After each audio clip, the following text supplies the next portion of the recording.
Ray optics. तो RM4 वालों के लिए हो सकता है ये सरप्राइज हो कि क्या कहानी चल रही थी और क्या पासा पलट गया है आके। हाँ, था सेमीकंडक्टर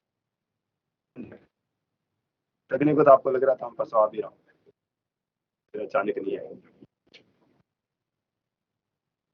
ये कोई बात नहीं। चलिएगा, रे ऑप्टिक्स के अंदर बात कर रहे हैं तो बहुत ही मतलब बेसिक से चालू करना पड़ेगा। क्यों? क्योंकि आने को तो ये चैप्टर 8वीं में आता है, फिर 10वीं में आता है, फिर 12वीं में आता है, लेकिन तुम्हारे हिसाब से लगता है कि ये केवल आरंभ में आता है। क्यों? क्योंकि जो मर्जी पूछ लो सब सपन पाठ रहता है। तो मैं पहले तो इस चैप्टर के बारे में थोड़ा सा ओवरव्यू दे दूं कि ये चैप्टर कैसे मुश्किल लगता है, क्यों इतना डर लग रहा है, नहीं हो पा रहे हैं। क्योंकि पढ़ने के बाद भी जिन बच्चों ने पिछली बार क्लासेस ली हैं, चाहे वो कोचिंग की होगी, उनको भी ऐसे रे ऑप्टिक्स के नाम से डर लग रहा होता है जैसे इनसे पहले 11th में लगा करता था रोटेशन चैप्टर का। यदि आप इन चैप्टर के बारे में रियलिटी इनकी जानोगे तो कारण ये नहीं है कि चैप्टर हार्ड है, कारण ये है कि चैप्टर लेंदी बहुत ज्यादा है, बहुत बड़ा चैप्टर है। करते करते करते करते थकान सी आ चुकी होती है। इसी चैप्टर को यदि 2 या 3 चैप्टर में ब्रेक कर दिया होता तो शायद एक पर्टिकुलर चीज नहीं आ रही होती, बाकी की आ जाती। जैसे वेव ऑप्टिक्स की बात करूं, वेव ऑप्टिक्स सबको आसान भी लगता है और मुश्किल भी लगता है। अब आसान इसलिए लगता है क्योंकि वहां पे आपको इंटरफेरेंस में कोई दिक्कत नहीं आती, वहां पे आपको ध्रुवण के अंदर कोई दिक्कत नहीं आती है, बाकी लेकिन दिक्कत आती है थोड़ी सी, जैसे ही नाम आता है विवर्तन का। तो विवर्तन के नाम से थोड़ा सा कि मतलब उसके क्वेश्चन समझ में नहीं आ रहे होते हैं, विवर्तन होती है, मैथमेटिक्स नहीं करी होती है उसकी। हाँ सर विवर्तन मतलब? अच्छा, ओ सॉरी, डिफ्रैक्शन। ये तो चेहरे देखे है, तो ठीक है, डिफ्रैक्शन की बात चल रही थी। तो कहने का मतलब वो चीज थोड़ी सी ऐसे लग रही थी। तो सेम कहानी इस चैप्टर में भी ऐसा ही है। कुछ कुछ चीजें हैं जो मुश्किल लगती हैं और सबसे बड़ी मुश्किल होती है साइन कन्वेंशन। सबको पता 1/v 1/u 1/f फॉर्मूला लगाना, इसके अलावा कुछ नहीं है, लेकिन फिर भी हिम्मत नहीं हो रही होती आंसर निकालने की। दिक्कत एक ये कि साइन कन्वेंशन लगाना है, और दिक्कत दो ये कि साइन कन्वेंशन का मतलब नहीं पता होता, और दिक्कत तीन ये है कि 1/v 1/u 1/f चल रहा होता है तो पहले उनके आपको एलसीएम लेना पड़ता, फिर उल्टा लेना पड़ता, फिर कैलकुलेशन, और एक बार फिर से यदि रिफ्लेक्शन या रिफ्रैक्शन कराना पड़ गया तो वही डेटा यूज करते हैं। तो तब तक तो हवा ही निकल चुके थे। ऐसे लगता है कि सर इतने आधा पेज तो भर दिया इसको वी निकालने में, और अगला आधा पेज में और कुछ करवा रहा है। तो यहाँ दिक्कत हुई। अब इनका सॉल्यूशन क्या है? सॉल्यूशन ये है, पहले तो आप अलग अलग पार्ट्स में ब्रेक करके रखो, फिर आप वो नस पकड़ो कि कहाँ पे आप दिक्कत आती है आपको। उस दिक्कत को एक बार थोड़ा सा साइड में रखें कि हाँ इस पर्टिकुलर चीज में परेशानी आ रही है, इसको दूर करना है। और दूसरा तरीका ये है कि आप छोटे छोटे क्वेश्चन, यदि आपने 10वीं के क्वेश्चन अच्छे से लगा के आ रखे होते तो आपको 12वीं वाला या आरएम वाला सिलेबस थोड़ा इजी लगता है। तो उन छोटे छोटे क्वेश्चन को आपको क्या करिए, अटेम्प्ट। ऐसे नहीं कि सर ये तो 1/v 1/u ही लगाना है, नहीं। आप साइन कन्वेंशन जब तक नहीं लगाओगे तब तक बस की बात नहीं रहेगी। और बात करें, शायद कुछ केपीवाई के लिए भी बैठे होंगे स्टूडेंट यहाँ पे 11th वाले, तो केपी वाले को सजेशन यही है कि आप 10th जो है उसके सिलेबस को आपको पढ़ना, उसी को आगे बढ़ाना है। और आरएम के बच्चों को भी यही है, किसी को लग रहा ऑप्टिक्स नहीं आती और उसको सच में लगता है कि मुझे सीखनी है, तो एक बार वो 10th वाले को ऐसे मतलब हल्के से किताब को ऐसे देखिएगा, बड़ी आसान लगने लग जाती है चीजें, क्योंकि वहां पे क्वेश्चन बहुत ही टुच्चे टुच्चे आते हैं। अब मैं बात कर दूं जो मुझे पढ़ाना है, तो बात आती है सबसे पहले लाइट की। तो लाइट क्या है? क्या आप लाइट को देख सकते हो? और सवाल का जवाब है कि नहीं। No sir. और फिर नहीं देख सकते तो फिर ये क्या है जो महसूस करते हो कि यहाँ पे लाइट आ रही है, लाइट नहीं आ रही, वो क्या चीज है? रिफ्लेक्शन। इस कमरे के अंदर यदि मैं सभी स्विच ऑफ कर दूं तो तुम कह दोगे कि लाइट नहीं आ रही, और ऑन करते लाइट आ रही। कहानी ये है कि अब इस कमरे को मतलब लाइट नहीं होगी इसके अंदर, तो आपको ये एसी, ये पंखा, ये प्रोजेक्टर, मैं लैपटॉप, ये सब चीजें दिखाई नहीं देंगी। अभी लाइट है तो दिखाई दे रहे हैं। आप नीचे टेबल के अंदर झांक के देखोगे, हो सकता है अंदर है तो वहां पे कुछ दिखाई नहीं दे रहा आपको, तो तुम क्या कहोगे? तो चीजें नहीं दिख रही, इसका मतलब वहां पे क्या नहीं पहुंच पा रही। तो फिर लाइट क्या, लाइट क्या काम करती है? क्या दिखाने का काम करती है? चीजें क्या है? लाइट किसी ऑब्जेक्ट पे किसी चीज के ऊपर गिरती है और गिरने के बाद में रिफ्लेक्ट होके वापस अपनी आंखों तक आती है, वो रिफ्लेक्ट होके आ रही होती है, उस वजह से वो ऑब्जेक्ट आपको दिखाई दे रहा होता है। ठीक है, ये कारण होता है। मतलब बाकी का अपन ऐसे कहते हैं कि लाइट का बीम आ रहा होता है कई बार, जैसे झाड़ू वगैरह निकाल रहे हैं अंधेरे में, मतलब शाम के टाइम पे देखते हैं तो ऐसे लाइट का बीम सा दिखता है। यदि थिएटर में जाते हो तो प्रोजेक्टर से आने वाला एक बीम सा दिखता है, वो क्या है? वो अगेन लाइट का इफेक्ट है। वो पार्टिकल से स्ट्राइक करता है, स्ट्राइक करने की वजह से उसकी क्या होती है, स्कैटरिंग होती है, जो टिंडल इफेक्ट नाम से आपने पढ़ा है।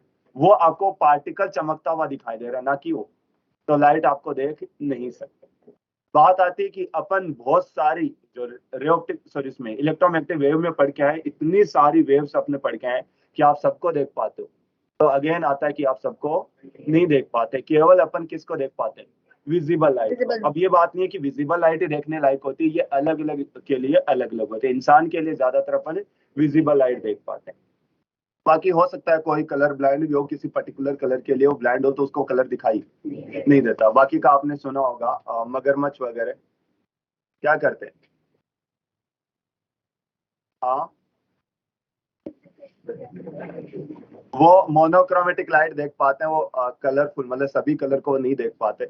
आपने सुन रखा होगा, बायोलॉजी में पढ़ा होगा, सांड के लिए, सांड भी जो होता है वो कलर ब्लाइंड होता है, उसको भी कलर्स का ज्ञान नहीं होता। तो फिर सवाल आता है कि ऐसा है तो फिर वो लाल कलर से चिढ़ता क्यों है?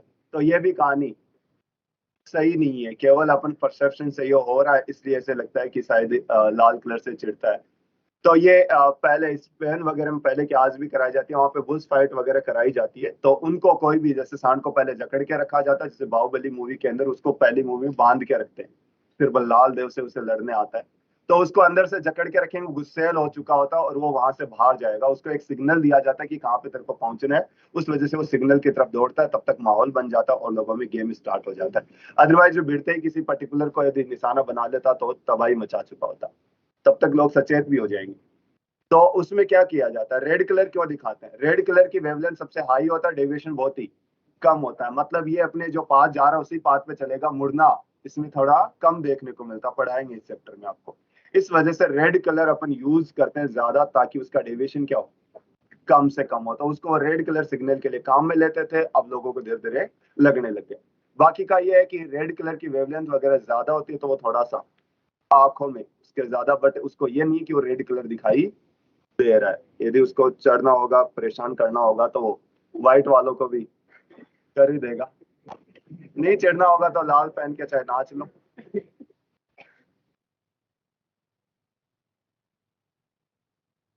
से ट्राई करो आप।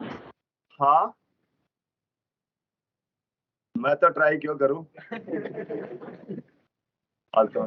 बाकी का तो ऐसे देखते होंगे, घर में गाय वगैरह ये रखते हैं, तो जो भाई गांव में लेडीज जो होती है लाल कलर का लुगड़ा ओढ़ के रखती है, तो कौन सी वो ऐसे मारने थोड़ी दौड़ती है।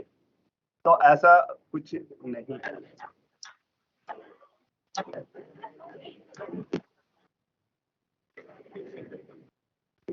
हाँ, अब इसी के साथ आते आते चलता है, मतलब ये बेसिक सी चीजें हैं जो आपको 10 तक आ रही होती है, वो तो मैं बस चालू करने के लिए। अब बात आती है कि चीजें, अपने को कोई भी ऑब्जेक्ट देखने के लिए आपको क्या क्या चाहिए, किसी ऑब्जेक्ट को देखने क्या क्या चाहिए? अपने को ऑब्जेक्ट चाहिए, लाइट का सोर्स। यहाँ पे तुम्हें ऐसे दिख रही है, ऐसे नहीं दिख रही, क्यों नहीं? बिल्कुल सही। तो देखो ऑब्जेक्ट नहीं होगा तो ऑब्जेक्ट दिखाई नहीं देगा, ऑब्जेक्ट चाहिए और आंखें भी चाहिए। नहीं, आंखें मूंद लो और फिर तुम्हें वो ऐसे दिख जाएगी, नहीं दिखेगी। तो ऑब्जेक्ट के साथ साथ आपको आंखें भी चाहिए, ऑब्जेक्ट भी है, आंखें भी है, इसके अलावा और क्या चाहिए? लाइट भी चाहिए। लाइट का सोर्स। के अंदर ये ऐसी भी यही रहेगी, आप भी यही रहोगे, लेकिन लाइट नहीं आ रही तो ऐसे दिखाई नहीं देगी। तो लाइट चाहिए, ऑब्जेक्ट चाहिए और आंखें भी चाहिए। कई बार ये सब चीजें होते हैं भी, कुछ कुछ दिक्कतें और आती हैं, तो मैं बताता हूँ कब कब। एक तो ये देखिएगा, यदि लाइट गिरी और 100% उसका रिफ्लेक्शन हो जाए तो ये चीज आपको दिखाई नहीं देगी, इस चीज का ध्यान रखें। सोचो इस कमरे के अंदर चारों तरफ खतरनाक वाले मिरर लगे हुए हैं, जिनकी इंटेंसिटी वगैरह ठीक है, सिल्वरिंग वगैरह अच्छी कर रखी है, अब्जॉर्प्शन वगैरह कम होता है। तो उस केस में आपको अपनी इमेज दिख रही होगी, आप दिख रहे होंगे, लेकिन आपको ये नहीं पता कि यहाँ पे मिरर है। ये कुछ मूवीज में आपने देखा होगा, फिर हेरा फेरी टाइप की मूवी में देखा होगा, वो घुस जाता है फिर इधर टकराता है इधर टकराता है, उसको पता नहीं कि रास्ता क्या होता है। ठीक है, इसी के साथ यदि 100% आर पार हो जाए तब भी आपको दिखाई नहीं देगा। कौन नहीं दिखाई देगा? ऑब्जेक्ट। सोचो कि एक एकदम साफ सुथरा ग्लास है, उसके अंदर लाइट आई पूरी की पूरी आर पार अंदर आ गई, वो ग्लास आपको दिखाई नहीं दे रहा होता। ये भी आपको किसी अच्छे रेस्टोरेंट वगैरह में जाएं और कई बार धोखा खा जाते हैं, उस पे ग्लास लगा होता है। ठीक है, कि अपने को पता नहीं कि यहाँ पे ग्लास था, ऐसा लगता है कि गेट खुला ही है और उससे भिड़े तब पता चला। अब हो सकता है कि आपको तो आपके थोड़े थोड़े बुद्धि आ गई तो आपकी दिक्कत नहीं होती, लेकिन बच्चों के साथ ये आम सी बात होती है। यदि पूरा का पूरा ऑब्जॉर्व कर ले तो भी दिक्कत आती है। क्यों? क्योंकि पूरा का पूरा ऑब्जॉर्व कर लिया तो वो वस्तु ऑब्जेक्ट कैसा दिखाई देगा? ब्लैक दिखाई देगा। यदि कुछ ऑब्जॉर्व करता है कुछ रिफ्लेक्ट करता है तो उस वजह से आपको चीज सही दिखाई देती है। यदि बहुत ही स्मूथ हो, एकदम चिकनी ऑब्जेक्ट होता है तब भी आपको दिखाई नहीं देगा, और रफ है तो दिखाई देता है। इनका कॉम्बिनेशन आ जाए तो बहुत ही अच्छे से दिखाई दे रहा होता है।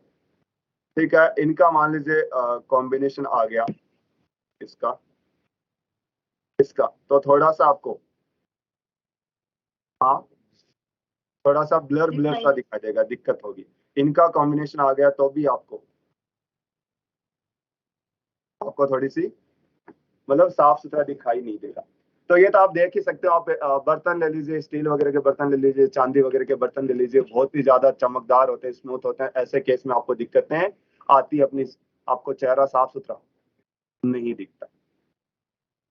उसके बाद में अपन बात करें आगे, ऑब्जेक्ट और इमेज बार बार आएगा, बिंब प्रतिबिंब बिंब प्रतिबिंब। क्या होता है ऑब्जेक्ट और इमेज?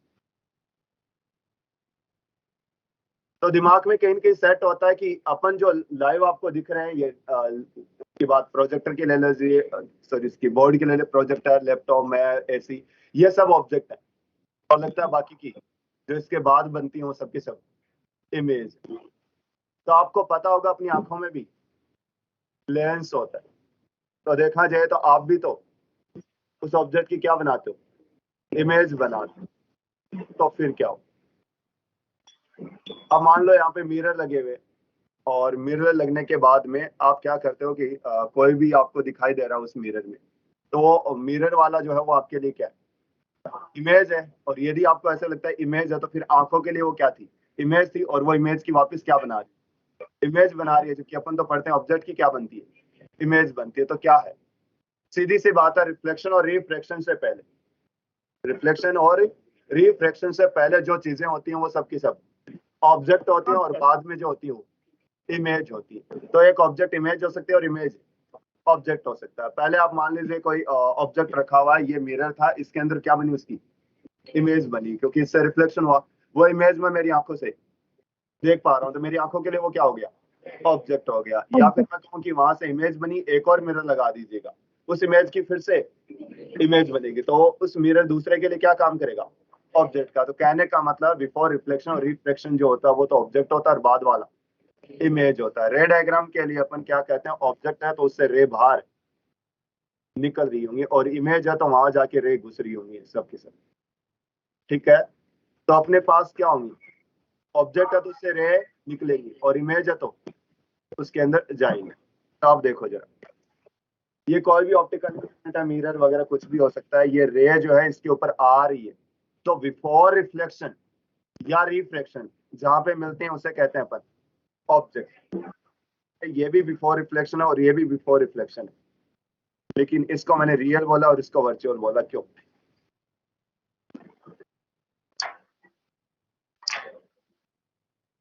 आप देखो, इसको मैंने पीछे किया तो रियल में किसी ऑब्जेक्ट से ऐसे लग रहा है कि कहीं से निकल के आ रही है, और इनको मैंने आगे बढ़ाया तो आपको लग रहा है कि ऐसा, मतलब आप देखो ये इधर जा रहा है।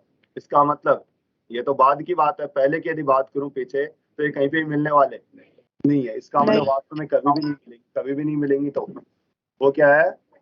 Virtual object. क्या है? तो यदि बिफोर रिफ्लेक्शन और रिफ्रैक्शन यदि वो पीछे मिले, या फिर बिफोर रिफ्लेक्शन रिफ्रैक्शन फैलती भी आ रही है, इसका मतलब ऑब्जेक्ट क्या था? रियल। और यदि सिकुड़ती भी आ रही है, इसका मतलब पीछे क्या था? वर्चुअल। तो इसको कहेंगे, जब आपको यह बताना हो कि ऑब्जेक्ट कहाँ पे इनफाइनाइट पे है, तो आप ऐसे दिखाएंगे।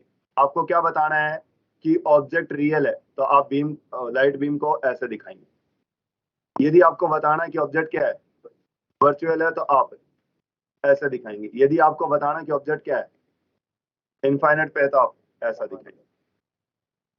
ये क्या बनेगा, इमेज, लेकिन कौन सी, क्यों, रियल सच में जाके मिलेंगे। ये क्या बनेगा, इमेज, वर्चुअल लेकिन सच में मिलने वाली नहीं है। और ये भी बनेगी इमेज, लेकिन कहाँ जाके मिलेगी। तो ये छोटी छोटी चीजें आपको बेसिक से आपको पता होनी चाहिए, नहीं होंगे तो आगे दिक्कत आएगी। तो ऐसे लग रहा होगा अभी तो कि क्या ही बता रही है, तो हमें सब कुछ आता है, बट यही कहानी है, ये नहीं आता इसीलिए आगे दिक्कत आती है। तो दिमाग में ऐसे रहता है या फिर ऐसे पढ़ते हैं छोटी क्लासेस से कि dot dot dot dot dot dot वाली लाइन मिलती है, उसको तो कहते हैं अपन वर्चुअल, और डार्क वाली को कहते हैं रियल। तो ऐसा नहीं है जी। कैसे नहीं है, बताता हूं।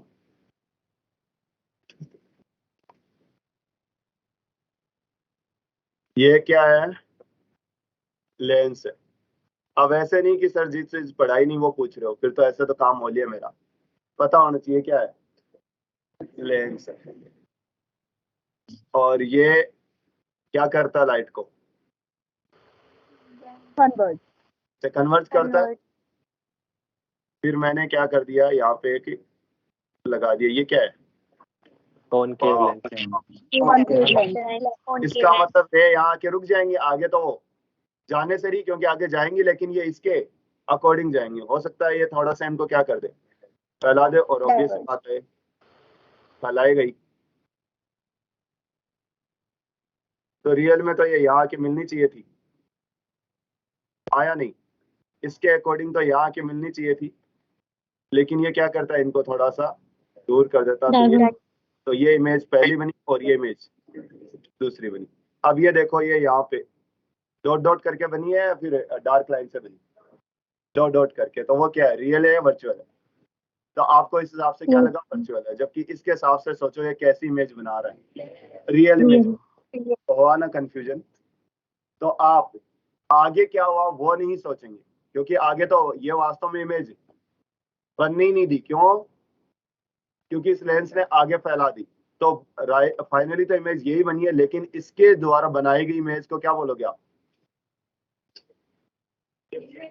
इस वाली जो इमेज बनेगी वो कैसी होगी, कैसी होगी, अरे बोलो, रियल इमेज। कैसी होगी, रियल इमेज होगी। क्यों, क्योंकि ये सच में ही आगे मिला रहा है। वो तो आगे की कहानी है कि वो मिलने नहीं दे रहा, लेकिन इसने जो इमेज बनाई वो कैसी थी, रियल इमेज। अब बताओ जरा, इसके लिए ऑब्जेक्ट कैसा होगा, ऑब्जेक्ट देखो, ये रे बीम ऐसे लाइट बीम लगता है पीछे कहीं से निकल के आया है, इसका मतलब इसके लिए ऑब्जेक्ट है वर्चुअल। तो मैं ऐसे कहूंगा इसके लिए ऑब्जेक्ट है इनफाइनाइट, इमेज रियल है। इसके लिए ऑब्जेक्ट है वर्चुअल है, इमेज अभी जो बनी है रियल।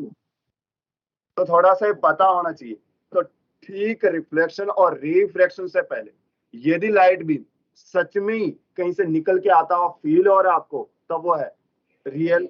और यदि वो सच में आपको नहीं लग रहा तो वो क्या है, वर्चुअल। ठीक उससे रिफ्लेक्शन हो चाहे रिफ्रैक्शन हो, लाइट उससे बाद में यदि कहीं पे मिलती हुई दिख रही है तो रियल है, और फैलती हुई दिख रही है तो वर्चुअल। ठीक है, बढ़िया,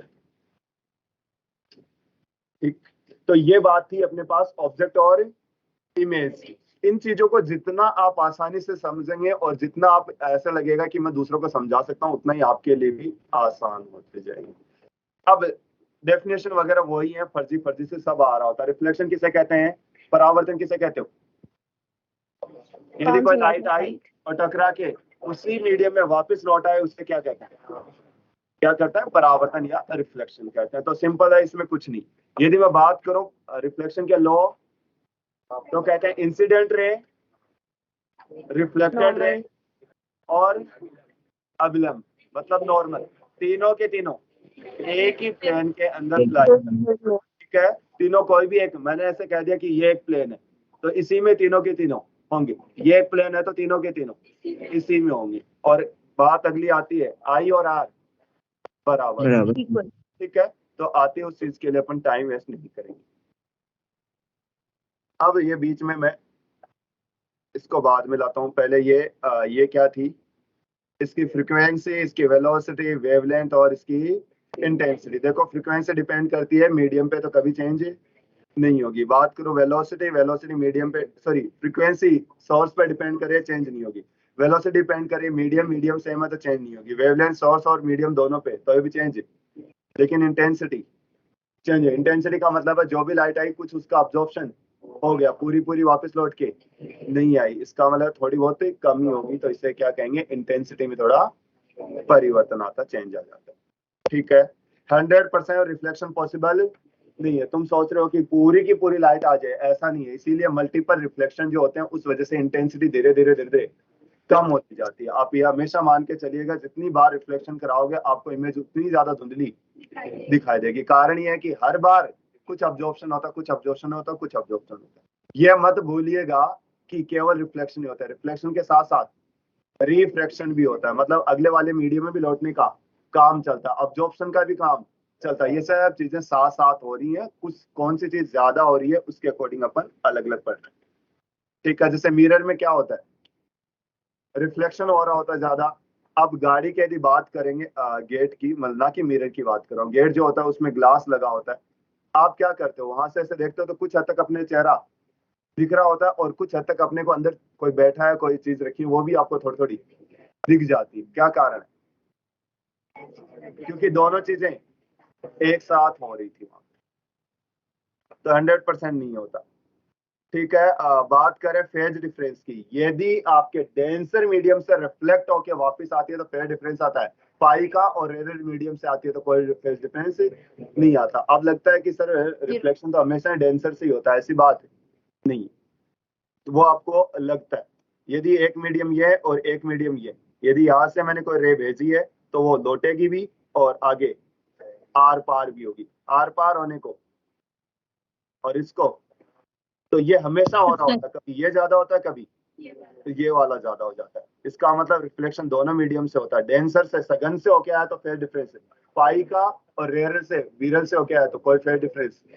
तो पार डिफरेंस बता सकते हो इसके करस्पॉन्डिंग, पार डिफरेंस कितने का आएगा, λ/2 और इसमें 0।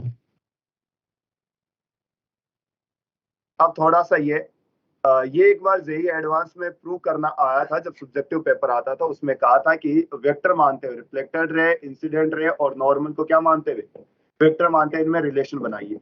तो वो रिलेशन को प्रूव कर सकते हैं। फर्मेट का प्रिंसिपल, फर्मेट एक साइंटिस्ट था, उसने बताया कि लाइट हमेशा उस पाथ पे ट्रेवल करना पसंद करती है जिसपे उसको टाइम कम से कम लगे, ना कि पाथ कम से कम। देखो दो रास्ते हैं, मैंने यहाँ पे टॉर्च जलाई, टॉर्च एक तो ये इससे आर पार होके दूसरी तरफ चले जाए, रास्ता बहुत ही छोटा होगा। दूसरा तरीका है कि लाइट यहाँ से जाएगी पहले गेट में और गेट के बाद बाहर जाएगी, उसमें रास्ता बहुत ज्यादा था, फिर भी लाइट कौन से पाथ से जाती है, गेट वाले से। इतना लंबा रास्ता क्यों, क्योंकि टाइम, क्योंकि मीडियम के अंदर स्पीड बहुत ही कम हो जाती है। हो सकता है इतनी स्पीड हो जाए, इतनी स्पीड हो जाए कि वो कई सालों तक वहां पे जा ही नहीं पाए। आपको पता ना स्पीड लिखते हैं वो क्या लिखते हैं, सी बाई म्यू लिखते हैं। म्यू क्या होता है, रिफ्लेक्टिव इंडेक्स होती है। तो उस वजह से स्पीड कम होने की वजह से हो सकता है आगे जा ही नहीं पा रही। तो ऐसे हमेशा उस पाथ को ट्रेवल करती है जिसमें टाइम क्या लगे, कम लगे, ना कि पाथ कम लगे। ये फर्मेट ने बताया, फिर उसी से अपन ये चीज प्रूव कर सकते हैं। याद रखने के लिए थोड़ा बहुत करना चाहें ऑप्शनल है, वैसे कंप्लीट ये दोनों ही चीजें। r is equal to i minus 29, i minus 29, i minus, अरे आई माइनस 29 बता देता हूँ, आई माइनस 2 NIN। अरे कि आई जाए, मान लो उसका डिट्टो आया हुआ क्वेश्चन है कभी टेस्ट सीरीज में, पेपर में, तो ऐसे लगे कि सर आपकी वजह से 5 नंबर और कम हो गए, सही पढ़ा देते तो ये भी आ जाते हैं, इसलिए है। बाकी का तो कोई मतलब नहीं। आई माइनस 29 मुझे, बाकी का इसका मतलब क्या है, ये होता है बॉक्स प्रोडक्ट। ये थोड़ा थोड़ा अपन ने चर्चा की थी, क्यू वी क्रॉस उसमें, v cross b dot l में भी, या वी डॉट मोशनल ईएमएफ। यार आ रहा है ईएमएफ की बात कर। तो इसमें क्या होता है कि इन्हीं दो का क्रॉस करेंगे और तीसरे के साथ डॉट, क्रॉस और तीसरे के साथ डॉट, क्रॉस और तीसरे के साथ डॉट, क्या आएगा, 0। कारण है कारण क्योंकि तीनों के तीनों वेक्टर एक ही प्लेन में, तो किसी दो का क्रॉस कराएंगे वो तीसरी के, और तीसरी के परपेंडिकुलर होगा, डॉट प्रोडक्ट 0 होगा। तो ये तो आप हो सकता है आपसे छोटा सा पॉइंट पूछ लिया जाए कि सही कौन सा है। ऐसे नहीं पूछे तो क्या हुआ, ये तो पूछ ही सकता है। क्रॉस और डॉट तो आप जानते हैं, तो दो का क्रॉस तीसरे के साथ डॉट है, तीनों यदि कोप्लेनर है तो हमेशा इनका क्या मिलेगा, क्रॉस प्रोडक्ट 0। अब आते हैं रिफ्लेक्शन के टाइप। रिफ्लेक्शन अपने पास बेसिकली दो टाइप का होता है, एक तो नियमित और एक अनियमित। नियमित या विस्तृत भी बोल देते हैं। रेगुलर और इरेगुलर, या रेगुलर और डिफ्यूज। क्या होता है रेगुलर, जैसा आपको दिख रहा है वैसा ही होता है, मतलब आपको चीजें वैसी समझ में आ रही है, दिमाग में तो चल ही रहा है। बाकी का लैंग्वेज के हिसाब से मैं बोलूँ, यदि बिफोर रिफ्लेक्शन, मतलब रेगुलर के अंदर क्या होता है, रिफ्लेक्शन से पहले एक लाइट बीम पर्टिकुलर डायरेक्शन में आ रहा होता है, और रिफ्लेक्शन के बाद में पर्टिकुलर डायरेक्शन में जा रहा होता है। मतलब एक पर्टिकुलर में आया और पर्टिकुलर में वापस चला गया, उसको कहते हैं अपन रेगुलर रिफ्लेक्शन। डिफ्यूज में क्या होता है, आया तो सही सही था लेकिन जाते टाइम चारों तरफ बिखर गया, ऐसे समझो कि फैल गया, कोई भी रेगुलेशन उसमें नहीं है, उसको कहते हैं अपन डिफ्यूज या इरेगुलर। ठीक है, समझ में आ रहा है। देखो इसमें ऐसे जा रहा है। अब ये कब होता है, साइज ऑफ इरेगुलरिटी, मतलब ये जो साइज जो होती है इरेगुलरिटी, मतलब यहाँ पे अनियमितता जो कोटि होती है, मतलब साइज जो होगी जो भी, वो बहुत ही कम होती है। किससे, वेवलेंथ से। समझाता हूँ एक एग्जांपल से। ऐसे समझो कि मेरे पास एक जाल है, नेट,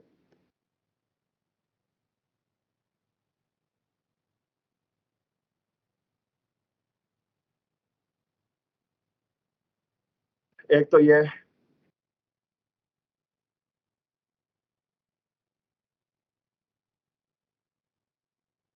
ठीक है, मेरे पास एक ये बॉल ऐसे, और इसको मैंने यहाँ से फेंक के मारी, ऐसे समझो।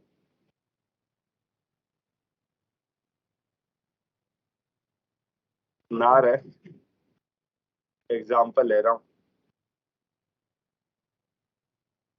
अब बताइए जरा, ये एक नेट दो लगा के दोनों ही अपने पास सेम सेम ऐसे साइज की बॉल को फेंक के मारा, कौन से तो ऐसा प्रोसेस होगा जहाँ पे टकरा के और वापस एक पर्टिकुलर डायरेक्शन में जाएगी, कौन सी तो ऐसा होगा कि हड़बड़ाहट करके कहीं भी गिर जाएगी। फर्स्ट वाले ऐसे जाके और पर्टिकुलर डायरेक्शन में वापस चली जाएगी, और ये हो सकता है यहाँ पे फंसा के थोड़ी सी नीचे गिर जाए, मतलब सही डायरेक्शन में नहीं जाती। ठीक है, इसमें देखो ये इरेगुलरिटी थी, जो साइज थी वो बॉल के कंपैरिजन में, और इसमें बड़ी, तो साइज आप इससे अंदाज लगाएंगे। तो ये इरेगुलरिटीज क्या होंगी, बड़ी होंगी, तब तो कौन सा होगा, क्या होगा, डिफ्यूज होगा, अनियमित होगा, अदरवाइज क्या। प्लेन मिरर से रिफ्लेक्शन के लिए क्या क्या जानते हो आप, बताते जाओ। समतल दर्पण जानते हो क्या होता है, एक ग्लास लेते हैं, उसके एक तरफ क्या कर देते हैं, सिल्वरिंग कर देते हैं अपने पास, वही क्या होता है, मिरर बन जाता है। तो इसके लिए रिफ्लेक्शन के क्या क्या रूल रेगुलेशन है, सेम हाइट, बिल्कुल।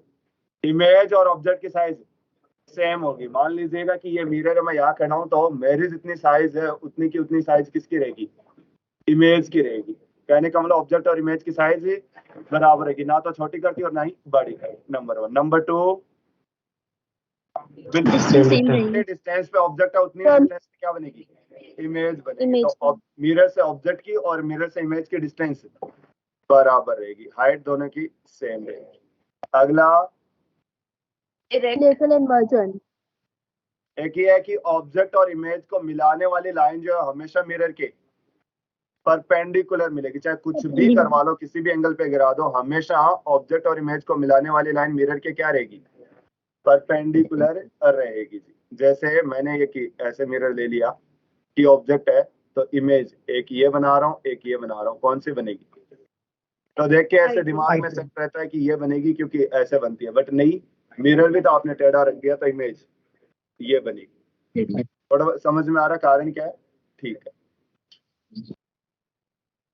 रियल की वर्चुअल होगी और वर्चुअल की रियल होगी। ये भी देखो बना के बता देता हूँ। ये आया, बताओ ये कैसा है वी में? अरे वाह, तो क्या बोलूंगा इसको? Virtual object. ठीक है, रिफ्लेक्ट कराएंगे, जितने पे है उतने पे चला जाएगा। यहाँ की मिलेंगी, देखो अब ये छोड़िए कहाँ मिलेंगी कहाँ नहीं मिलेंगी, आप तो इनके बारे में सोचो। लग रहा है ना सच में जाके मिलेंगी। इसका मतलब क्या बनेगी? रियल। तो क्या बनेगी? रियल इमेज बनेगी। फिर इसके बाद में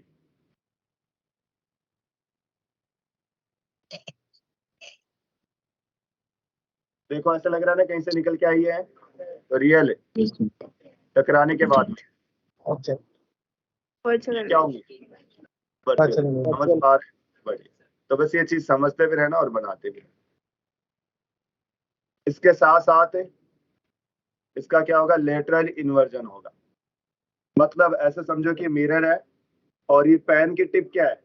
मिरर के पास है, तो इमेज में भी पेन की टिप क्या होगी? पास होगी। ये वाला सबसे दूर है तो इमेज में भी दूर होगा। तो ऐसे लग रहा है ना कि ये पेन ऐसा था और उसमें जाके मतलब पास वाला एंड जो है वो पास रहेगा, दूर वाला दूर रहेगा। लेकिन अपने लिए तो क्या होगा? उल्टा। देखो मैं मिरर में ऐसे खड़ा हूं तो मेरा चेहरा ऊपर है, तो इमेज में भी इसमें कोई दिक्कत नहीं आती। लेकिन मैं ऐसे खड़ा हूं तो उस वजह से राइट वाली जो आंख है वो क्या होगी? पास में होगी और लेफ्ट वाली वो दूर चली जाएगी। तो वैसे तो सही है, कोई दिक्कत नहीं है, लेकिन अपन ने तो ऐसे बनाया, तो ये इमेज कैसे बना देता है? ये बना दी। हमने क्या किया? इसको एरो ऐसे भेजा और ये ऐसे बना देते। कुछ लेटर की यदि बात करूं, जैसे बी है, बी को उल्टा बनाता है, यहाँ दिक्कत होने लग जाएगी। तो इसको कहते हैं लेटरल इन्वर्जन। हिंदी में बोले तो पार्श्व परावर्तन बोलते, बाकी का ठीक है कर देंगे। पार्श्व प्रतिबिंब, हाँ, प्रतिपन, ठीक है। तो लेटरल इन्वर्जन, तो ये देखो जैसे ए ऐसे कैसा, बी ऐसे देखो, सी ऐसे देखो। इसीलिए आपने देखा होगा कि एम्बुलेंस में एम्बुलेंस उल्टा लिखा होता है, ताकि वो मिरर में देखें तो आपको सीधा दिखाई दे। ठीक है। कि इंग्लिश में कितने लेटर ऐसे हैं जिनका लेटरल इन्वर्जन नहीं होता? 11 है। जैसे ए, एन, आई, एम, ओ, टी।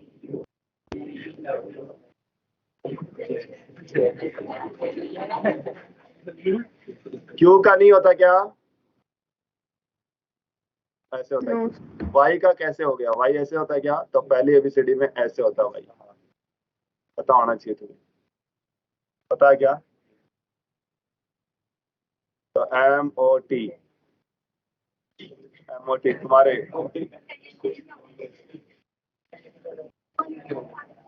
हाँ, तो ऐसे एमओटी से चिढ़ा भी सकते हो तुम किसी, मोटी मोटी करके।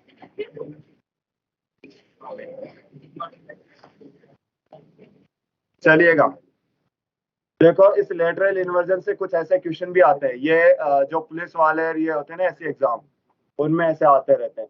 नीट वाले से क्या ही पूछेंगे।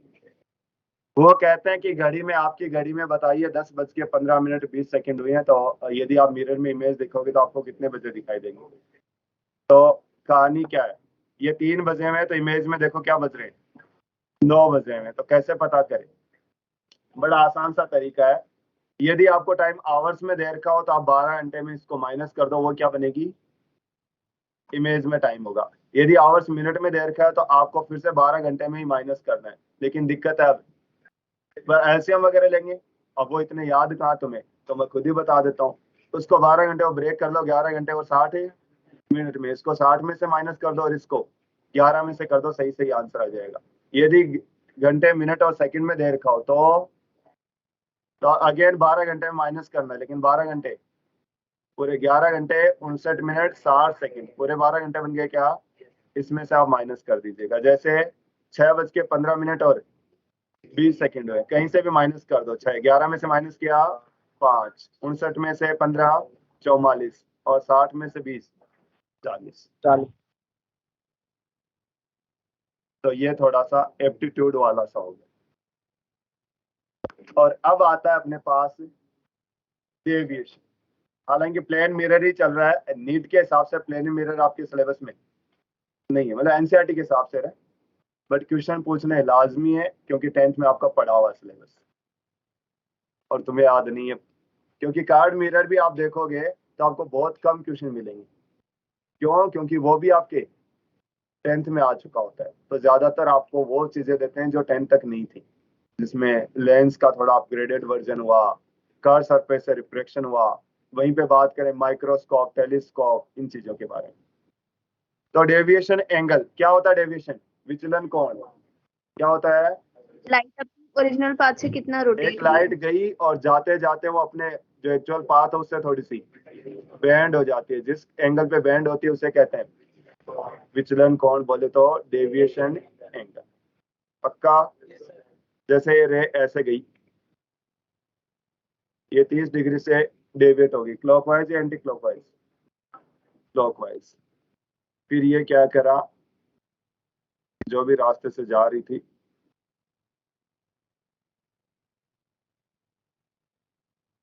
ये 20 डिग्री डेविएट होगी किधर? इसका मतलब पूरी एक्चुअल में कितनी डेविएट हुई? पहले 30 हुई, फिर 20 वापस होगी, 10 डिग्री क्लॉकवाइज। 10 डिग्री किधर? क्लॉकवाइज। समझ सकते हैं? तो कहने का मतलब सेम ही डायरेक्शन में होता जा रहा था, ऐड कर दो, और अपोजिट हो रहा हो तो माइनस कर दो, इतना ही।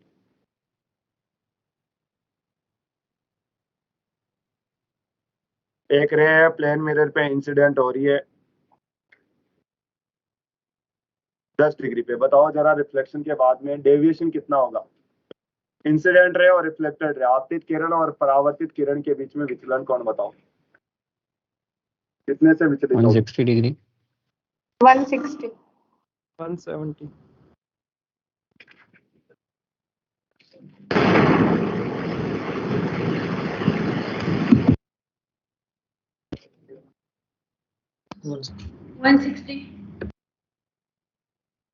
एक तो है ना 160 कॉन्फिडेंस सबको होना चाहिए, लेकिन अपने आप पे इतना कॉन्फिडेंस भी किस काम का कि ऐसे लगे कि अंगुलियों को ऐसे कर करके कर लेंगे, 15 मिनट तक कर रहे हो और फिर हो भी नहीं रहा, तो इससे अच्छा तो पेन ही चला लो।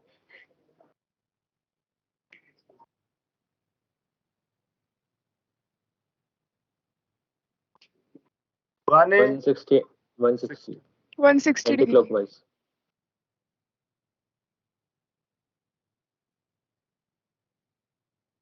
हेलो,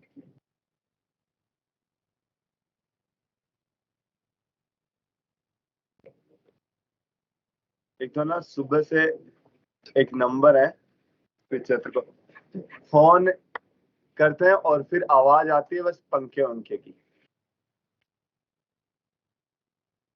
हाँ, मैं हेलो करूँ कुछ नहीं बोलना, फोन भी इतनी बार बार और करे अलग से, फिर कुछ नहीं आवाज है, या तो ऐसे जैसे बाइक पे चल रहे हैं या पंखे की आवाज। आइए आइए जनाब।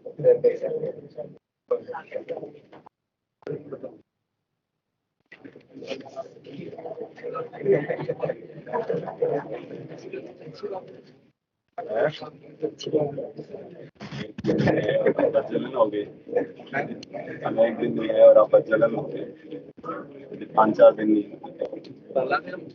तो क्या लाते हैं बदजलनी तो कहते हैं इसे, मतलब मौका देखा नहीं और तो बड़ी खुशियां। मुझे तो यही नहीं पता कि खुशियां तब ज्यादा हुई आप ज्यादा हुई, या दुख तब ज्यादा था आप ज्यादा था। ये तो मुझे पूछना है, तो क्लास चालू हो गई।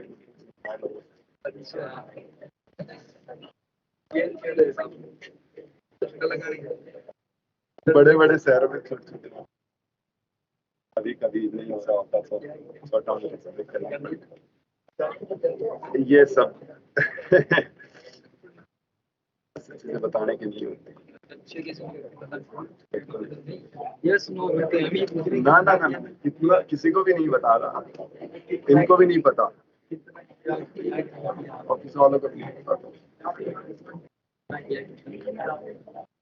हाँ, कुछ सुनिएगा, मतलब जो अब्सेंट है वो नाम सुने। RM2 से बोल रहा हूँ, आकांक्षा, अंजलि, अंजना कंवर, अरब,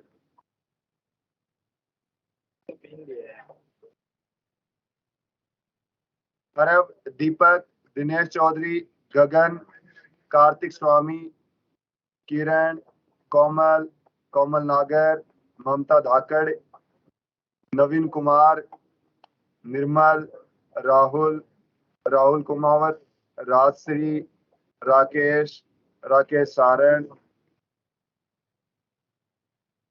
नवीन।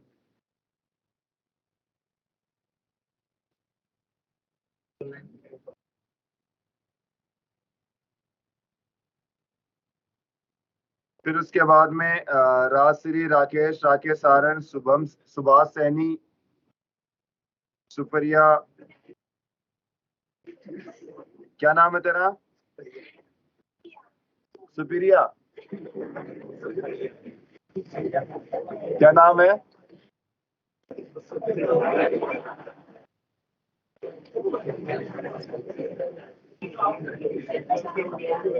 है क्या? देखो खुद का नाम, खुद पे कॉन्फिडेंस नहीं आ रहा, हमसे एक्सपेक्ट करते हैं कि हम सही बोलेंगे।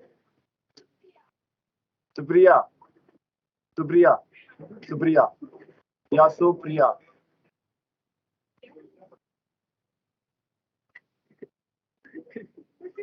नहीं ऐसे सुप्रिया हमारे, मैं सोचा कि ऐसे ये नाम बड़े बिगाड़ते। दिनेश, दिनेश, दिनेश तुमने सब सुने होंगे, यहाँ पे निकालेंगे शहर में दिनेश, तो मैंने कहा नाम गलत होगा। नहीं नहीं सर, दिनेश ही है मेरा।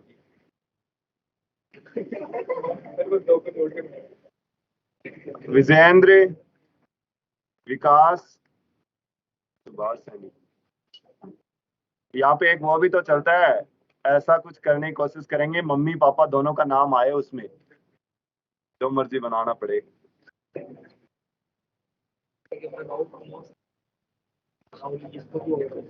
अरे अब कहाँ से आने लग गए तुम इतने?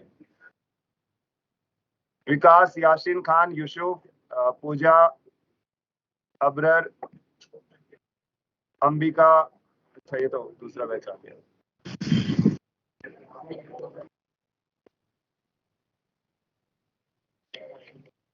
यार ऐसे मत करो, बोल दो नाम, बोल दो फटाफट। अच्छा RM4 ही लाए हो ना इसमें? नहीं RM5 बैठा है, 215 बच्चे इनके। भी बैठेगी हर चेंज कर लाएंगे। बढ़िया। तो डुप्लीकेसी 193 नहीं नहीं, 215 नहीं है। अरे ये तो 215 है ना। क्रिएट कौन सी क्लास में कर रखी है? क्रिएट RM4 RM4 में कर रखी है इंडिया सब में 5 मिनट इंडिया सब में इंडिया भी एक बार इसको और लगाऊंगा, एक बार डाउनलोड कर। हाँ RM4 से अभिषेक गुप्ता, आकांक्षा, दीपाली, जानवी, जूली, मनीषा, नवीन चौधरी, निशा शर्मा, नितेश, पंकज मित्तल, प्रतीक सुरोलिया, संजना, संजू गुर्जर, सीमा यादव, शिवानी, सोमप्री, सुरेंद्र, विशाखा, यश गुप्ता, भूमिका, अफरीन, भावना, तनिषा, परवीन, अंजलि, कोमल, शिव सिंह नारुका। ये हैंड रेज कर दीजिए।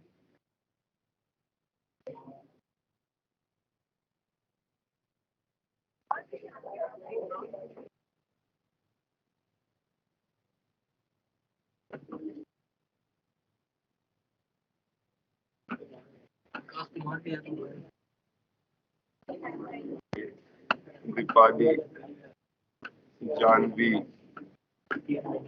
प्रतीक सुरोलिया, सोमप्री, भावना मीना,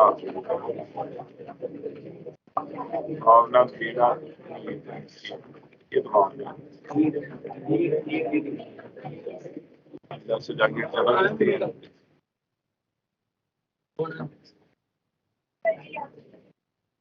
नाम क्या था क्या इसमें? मनीषा, मनीषा, मनीषा।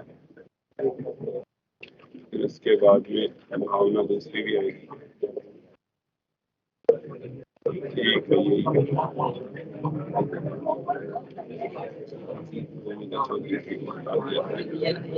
सिर्फ भावना चौधरी, भूमिका भी दो। अच्छा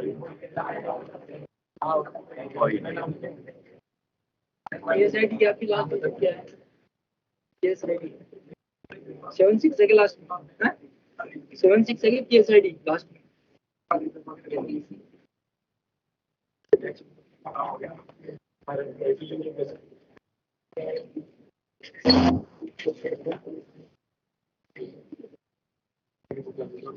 आ गया? कितना आया? 100 160 क्या क्या आता है? ये 10 डिग्री है तो ये भी ठीक है। ये कितना? 160, क्योंकि लाइन जो होती है पूरा 180 बनाती है, तो यही तो डेविएशन एंगल होगा। कितना? 160 डिग्री। तो अपन आराम से ऐसे डेविएशन एंगल निकाल सकते हैं। बाकी प्लेन मिरर के लिए मैं सीधा एक फॉर्मूला बता दूं। ये आई कितने पे है? आई पे चली गई। कितने पे है? आई पे। जाना चाहिए था सीधा। ये टोटल 180। ये कितना? पाई माइनस है 2i। तो deviation angle 2i pi minus है, पाई माइनस है, पाई माइनस। पाई का 2i वैल्यू पता ही है, आई का वैल्यू पता ही है क्या होता है? इंसिडेंट एंगल या आपतन कोण होता है। तो ये डेविएशन देखो, जैसे जैसे आई बढ़ रहा है वैसे वैसे कम हो रहा है। आई की वैल्यू 0 कर दो, देखो कितना पाई। कहने का मतलब नॉर्मली आएगी तो वापस नॉर्मली चली जाएगी। तो यदि परपेंडिकुलर इंसिडेंट हो रही है तो परपेंडिकुलर वापस लौट जाएगी। इसको कहते हैं नॉर्मल इंसिडेंट। फिर उसके बाद में जैसे जैसे आई बढ़ा कम हुआ। आई की वैल्यू मैं कह दूं कि 90 डिग्री होगी। बताओ रहे 0। 90 होने का मतलब है क्या? ऐसे आई है इसके अभिलंब से कितने एंगल पे, तो ये सीधी सीधी लौट जाएगी। इसको कहते हैं ग्रेजिंग इंसिडेंट। ग्रेज करती मतलब उसके लपटती लपटती लपटती आ रही है, तो सीधी सीधी आगे चली जाएगी। किसी टाइप का डेविएशन देखने को नहीं मिलेगा। तो क्या पता चला? यदि कोई भी रे नॉर्मली इंसिडेंट हो रही है तो वो क्या होगी? रिफ्लेक्शन। यदि नॉर्मली आ रही है तो वो क्या होगी? वापस उसी पाथ पे लौट जाएगी जिससे वो आई थी। ये ध्यान रखना है। तो ray incident normally to the reflecting surface, then ray will retrace its own path. ये खुद की पाथ को वापस से रीट्रेस कर जाएगी, लौट जाएगी। चलो एक क्वेश्चन करो जरा। ये दो मिरर है, एक दूसरे से एंगल पे है। कितने पे है? अल्फा एंगल पे। एक रे आती है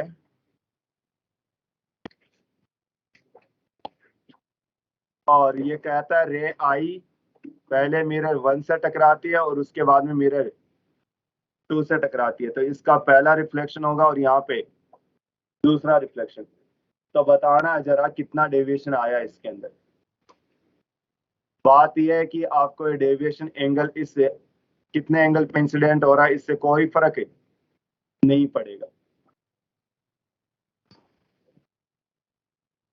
आपकी बात अलग है। हेलो,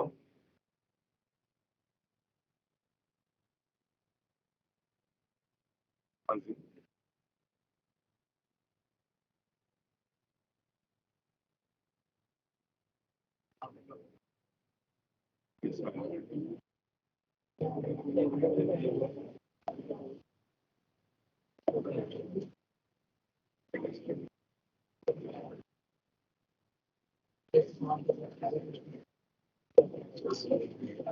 Yes,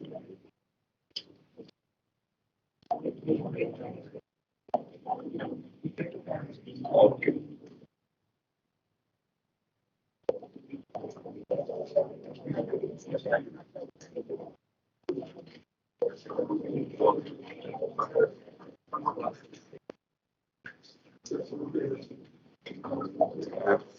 फिजिक्स फैकल्टी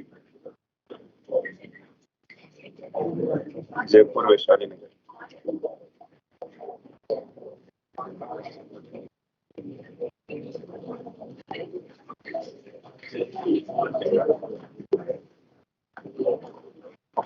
हाँ, पता है कितना आएगा? क्वेश्चन क्या है कि पहले इस पे M1 पे गिरेगी, फिर रिफ्लेक्ट होके जाएगी M2 पे गिरेगी और फिर लौटी जाएगी किसी न किसी पाथ पे।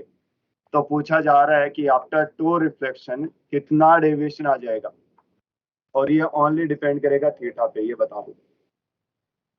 360 minus 2 theta. और ये 2 pi minus 2 theta. 2 pi minus 2 theta. 2 theta. अब देखो जिनको पता है वो तो फटाफट देख के आंसर ही दे रहे हैं, सीधा कर भी रहे होंगे, लेकिन उनको ऐसे पता है कि हाँ ये ऐसे आगे करना है। बाकी को हिंट यही है कि कोई भी आप मान सकते हो incidence angle alpha beta gamma जो भी है, पहला डेविएशन कराओ और डेविएशन आएगा डेल्टा 1, फिर दूसरी बार डेविएशन आएगा डेल्टा 2, दोनों को जोड़ दोगे तो टोटल डेविएशन आ जाएगा और उससे पता चलेगा कि वो कितना। अब हो सकता है अल्फा बीटा आपको दिक्कत दे, उससे आप थीटा निकालेंगे। चलो तो मैं बता देता हूँ। अब यहाँ पे बात यह है कि बार बार तुमसे करवाने का, क्योंकि मैं ही बताता रहूंगा तो ऐसे लगेगा कि ऐसे मतलब थक से गए, कुछ करना ही नहीं पड़ रहा तुम्हें। थोड़ी थोड़ी कोशिश करेंगे तो लगता रहेगा कि हाँ कुछ कर रहे हैं। बाकी आना जाना कुछ नहीं, वो तो मैं ही बताऊंगा। आता तो मैं प्लेन मिरर ही छोड़ देता, काम हो जाता मेरा भी। देखो मैं अज्यूम कर रहा हूँ कि कितने पे है, अल्फा पे आ रही है और ये अल्फा, या फिर आप ऐसे कर लो कि भाई ये एंगल ले लीजिए, ये अल्फा है तो ऑब्वियस है कि ये भी अल्फा होगा। यहाँ पे एक डेविएशन एंगल आया, वो कितना, पाई माइनस 2 अल्फा, इसमें 2 कोई अल्फा। दिक्कत। यहाँ पे मैं मान रहा हूँ बीटा, तो ये भी क्या होगा बीटा, यहाँ पे भी इधर डेविएशन होगा दूसरी बार, कितना, पाई माइनस 2 बीटा। कोई भी बड़ी बात नहीं हुई, डेविएशन कितना जाएगा, दोनों को ऐड करो, 2 pi minus 2 alpha plus beta.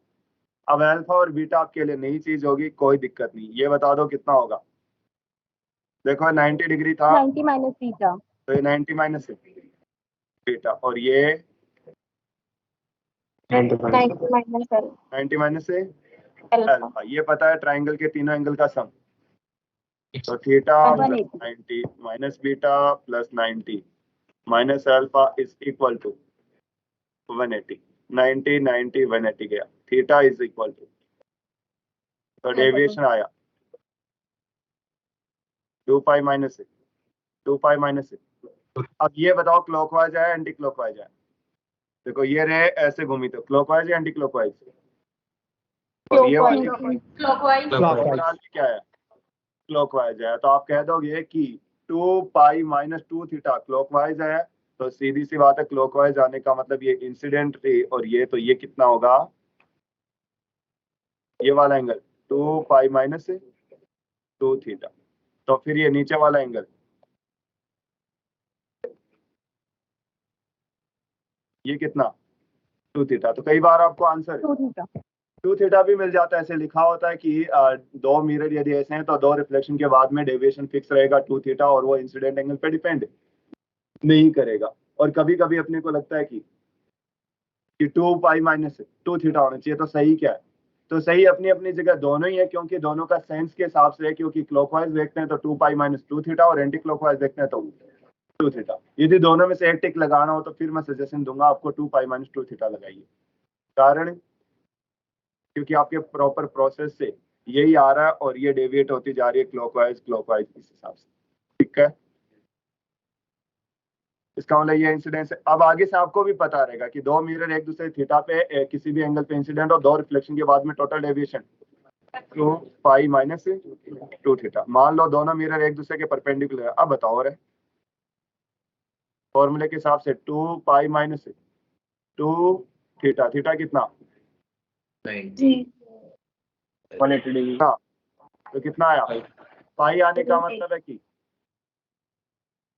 या तो उसी पे लौटी या एंटी पैरेलल हो गई। तो उसी पे तो नहीं लौट पाएगी, क्यों, क्योंकि ऐसे आई फिर इस पे गई और फिर ऐसे जाएगी, तो उस पे तो कैसे जा सकती है, लेकिन उसके क्या होगी, एंटी पैरेलल। Anti parallel. क्या, तो आपको छोटी छोटी चीजें बस ऐसे पॉइंट से होंगे, आगे जाके दिमाग में सेट हो जाते हैं और अब इनको करने की जरूरत नहीं पड़ती। तो इसलिए पहली बार आपको पढ़ना ही पड़ता। अब यदि मैं थोड़ा वेक्टर फॉर्म में लिखूं तो सोचना है, इसको क्या लिखूंगा, इसके साथ क्या लगाऊं, एक्स वाई जेड डिसाइड कर दो, एक्स वाई क्या लगाऊं, तो मैं कैसे x I Minus X I cap. देखिए, फिर इसके Minus साथ 5 J cap. माइनस आई और प्लस जे। तो आप देख रहे होंगे कि ये क्या था, जे के वाला। तो जो नॉर्मल वाला वो चेंज होता है, बाकी पे फर्क है नहीं पड़ता।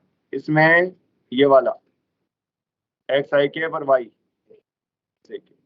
मतलब आपको क्वेश्चन ऐसा बनाना चाहिए, कह रहा है ये वेक्टर ये है, तो बताओ ये क्या होगी। साफ साफ दिख रहा है इसके क्या होगी, एंटी पैरेलल। दिखा कि आपको कैसे, इसके पहले क्या लगा दो, माइनस। तो यदि ये ए वेक्टर है तो ये क्या होगी, माइनस ए वेक्टर। और यही तो आपको बता रहा था कि ये दोनों एक दूसरे के एंटी पैरेलल हो जाएगी। तो Anti-parallel। इनको क्या कहते हैं अपन, अपोजिट वेक्टर भी कह देते हैं, विपरीत सदिश भी कह देते हैं।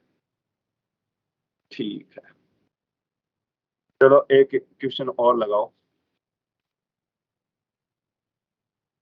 दो मिरर एक दूसरे से 40 डिग्री पे इंक्लाइंड है। कितने पे हैं, 40 डिग्री पे। क्वेश्चन मेरा ये है कि हाँ, कि दिख नहीं रहा, ये क्वेश्चन नहीं है, ये तो तुम्हारा।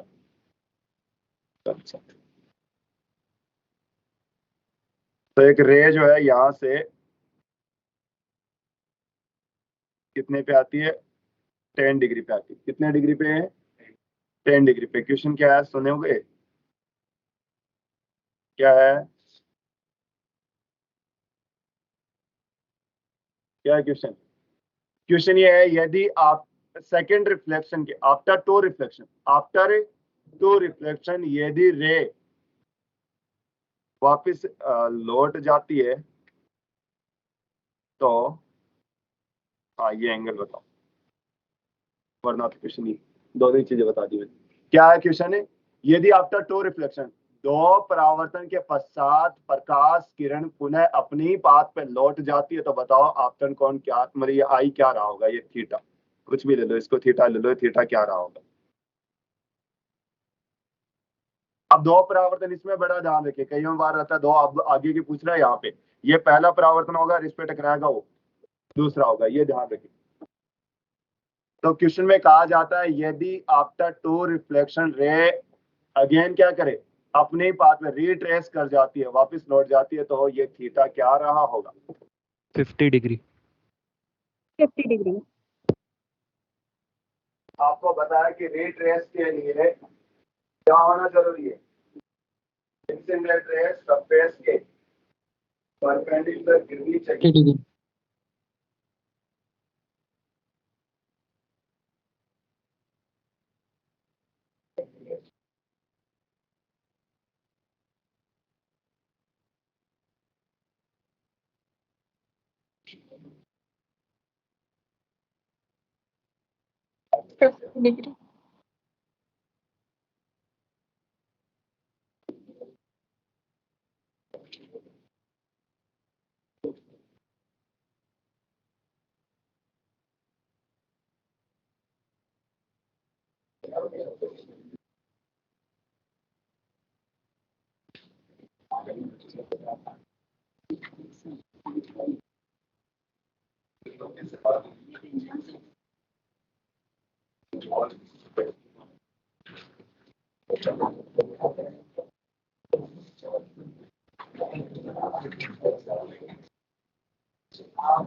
सत्तर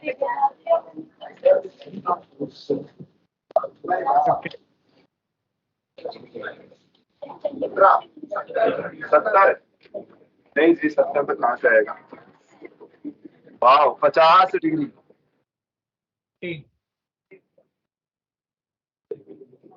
तो ये कितने डिग्री? 40 डिग्री। तो अपन क्या करेंगे कि ये ऐसे गई,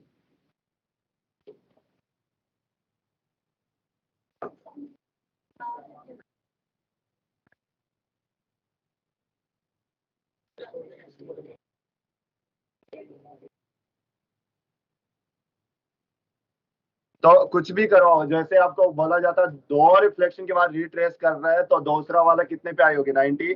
अब उसके बाद में अगेन उसी पे चली जाएगी, मतलब एक बार रिट्रेस करगी तो वापस उसी पाथ पे जाती जाएगी, चाहे 10-15 बार कितनी बार रिफ्लेक्शन हो रहा हो।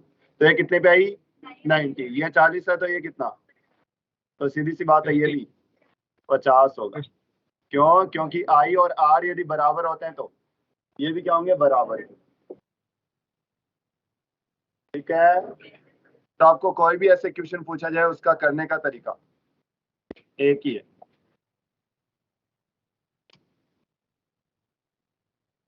क्वेश्चन ये है कि ये दो मिरर एक दूसरे कितने पे हैं? थीटा पे। एक रे आती है जो पहले वाले की, मान लो इसको मैं 1 नाम दिया और इसको 2 नाम दिया, पहले वाले की क्या आ रही है? पैरेलल आ रही है। और आफ्टर 2 रिफ्लेक्शन वो दूसरे वाले की क्या चली जाती है? पैरेलल चली जाती है। तो बताइए जरा, पैरेलल टू 1 और ये पैरेलल टू, तो थीटा कितना होगा? बता पिंटू, बता तू, तो खुल के बता, क्या समझा? बिल्कुल सही जवाब। 60 60 डिग्री। कैसे करेंगे? तो इस चैप्टर का नाम ही ज्योमेट्री ऑप्टिक्स है वैसे देखा जाए तो, इसलिए आपको मेरा काम भी यही है यहाँ पे थोड़ी थोड़ी ज्योमेट्री सिखाना। अब ऐसे तो है नहीं कि मैं 10th वाली ज्योमेट्री पढ़ाऊंगा यहाँ पे, तो बहाने हैं कि क्वेश्चन के बहाने तुम थोड़ा सा सोचोगे, कुछ कुछ तो क्लिक होगा ही, तब जाके चीजें आ जाएंगी। ये थीटा है, तो देखो ये वाला एंगल थीटा कैसे, कि कोई भी दो समांतर रेखाओं का एक कोई रेखा से काटती है तो ये बनाए गए एंगल बराबर ही होता है।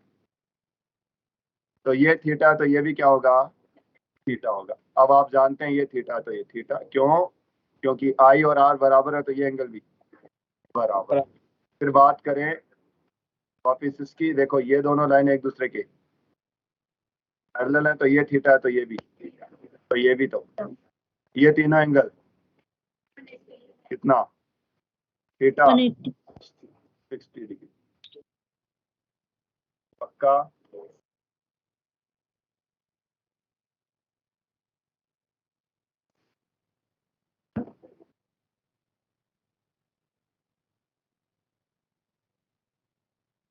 ठीक है, तो इसमें हो ही गया, इसमें हो गया। इसमें मैंने अब की बार ये एंगल देखो, ये देखिए, ये पूछ लिया थीटा, तो एक ही बात।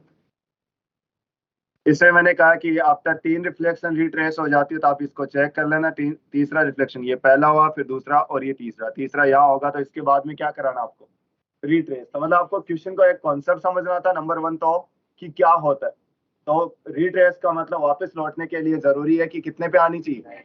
90 पे। अब ये एक पॉइंट पता है तो आप हो जाएगा। इसके अलावा क्या चाहिए? ज्योमेट्री के लिए चाहिए थोड़ी सी प्रैक्टिस, तो क्वेश्चन लगाएंगे और आपका काम बनता जाएगा।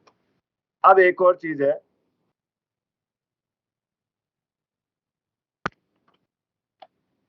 Rotation of A reflected ray.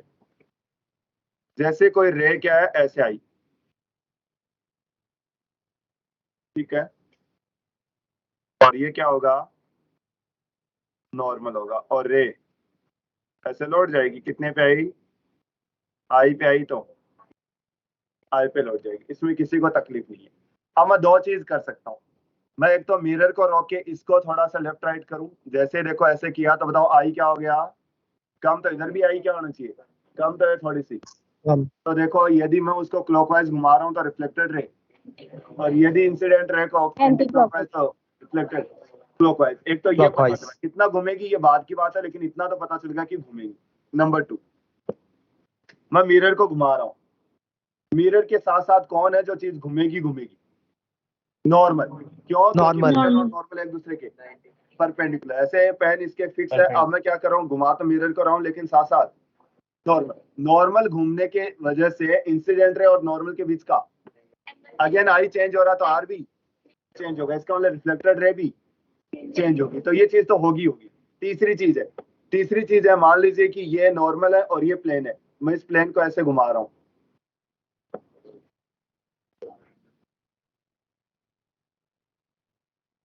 समझ रहे हो कुछ? तो अब क्या होगा, नॉर्मल में कोई फर्क है तो एंगल में नहीं भी पड़ेगा। फर्क है तो आर में नहीं भी फर्क पड़ेगा। है, इसका मतलब कोई चेंज। तो तीन चीज हो सकती है। तो दो चीजें तो अपने को बार बार करते हैं तो सीख भी जाते हैं, तीसरी आपको कंफ्यूज कराती है। पहली बात मैं इंसिडेंट रे को घुमा के रिफ्लेक्टेड रे को घुमा सकता हूँ, मैं मिरर को घुमा के रिफ्लेक्टेड रे को घुमा सकता हूँ, और एक तीसरा केस है मिरर यदि अपने ही प्लेन के अंदर घूमता रहा तो उस वजह से कोई भी चेंज नहीं आता। नहीं तो आएगा। वन बाय वन कर लेते हैं। पहला है मैं किसको घुमाता हूँ, मिरर को घुमाता हूँ, कितने से? थीटा से। तो क्वेश्चन क्या है, थीटा से। अब ऐसे आता है कि इसमें बहुत ही कॉम्प्लिकेटेड सा, इसका छोटी से सुंदर से ट्रिक बताता हूँ क्या करें। आप क्या करें कि पहले रे को नॉर्मली गिरा दें, तो नॉर्मली गिराओगे तो नॉर्मली वापस से चली जाएगी, वो हो गया। उसके बाद में मिरर को थीटा घुमाओ तो नॉर्मल भी कितने से घूमेगा, थीटा से। तो अब करके दिखाओ, देखिए कौन कौन करता, बाकी मैं तो बता ही रहा हूँ। पहला आपको करना है कि बिफोर रोटेशन आप नॉर्मली गिराओ और नॉर्मली वापस भेज दो, फिर मिरर को थीटा से घुमा दो और फिर देखो रिफ्लेक्टर रे कितने से घूमती है। कर पाओगे, तुम्हें भी अच्छा लगेगा, कर लोगे तो। बाकी का तो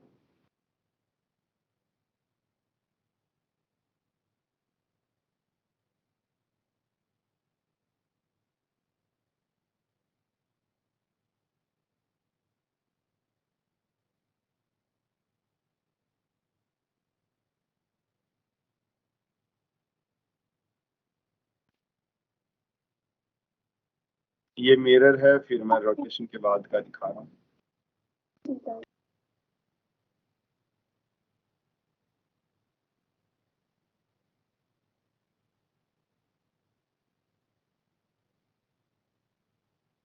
अब मैंने एमडीएस ऐसे कर दिया तो नॉर्मल बना दो, बना दिया, ये बनेगा एमडीएस। अब बताओ इसको एम को इधर थीटा से घुमाया तो नॉर्मल भी थीटा से, आई कितने एंगल पे होगी, थीटा पे जाएगी भी थीटा पे। ये रिफ्लेक्टेड रे क्या नहीं, पहले वाली ये थी क्या, नहीं ये है, तो बताओ कितने से घूम गई, अरे हो गया ना आसान है। तो क्या, यदि आप मिरर को क्लॉकवाइज सेंस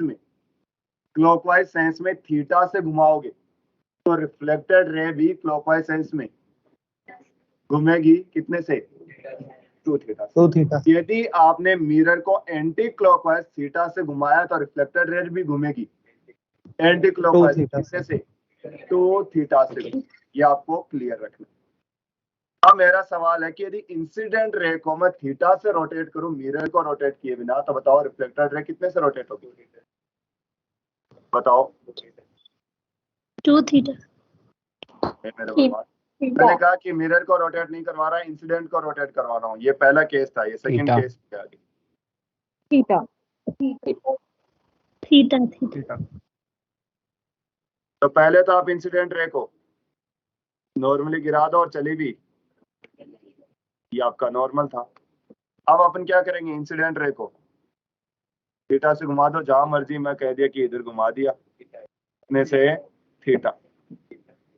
तो अब बताओ रिफ्लेक्टेड रेट भी, लेकिन अपोजिट सेंस में, मतलब वो क्लॉकवाइज है तो ये एंटी क्लॉकवाइज है। तो कंक्लूजन क्या निकला, तीनों पॉइंट एक साथ बोल सकते हो अब सीखने के बाद में।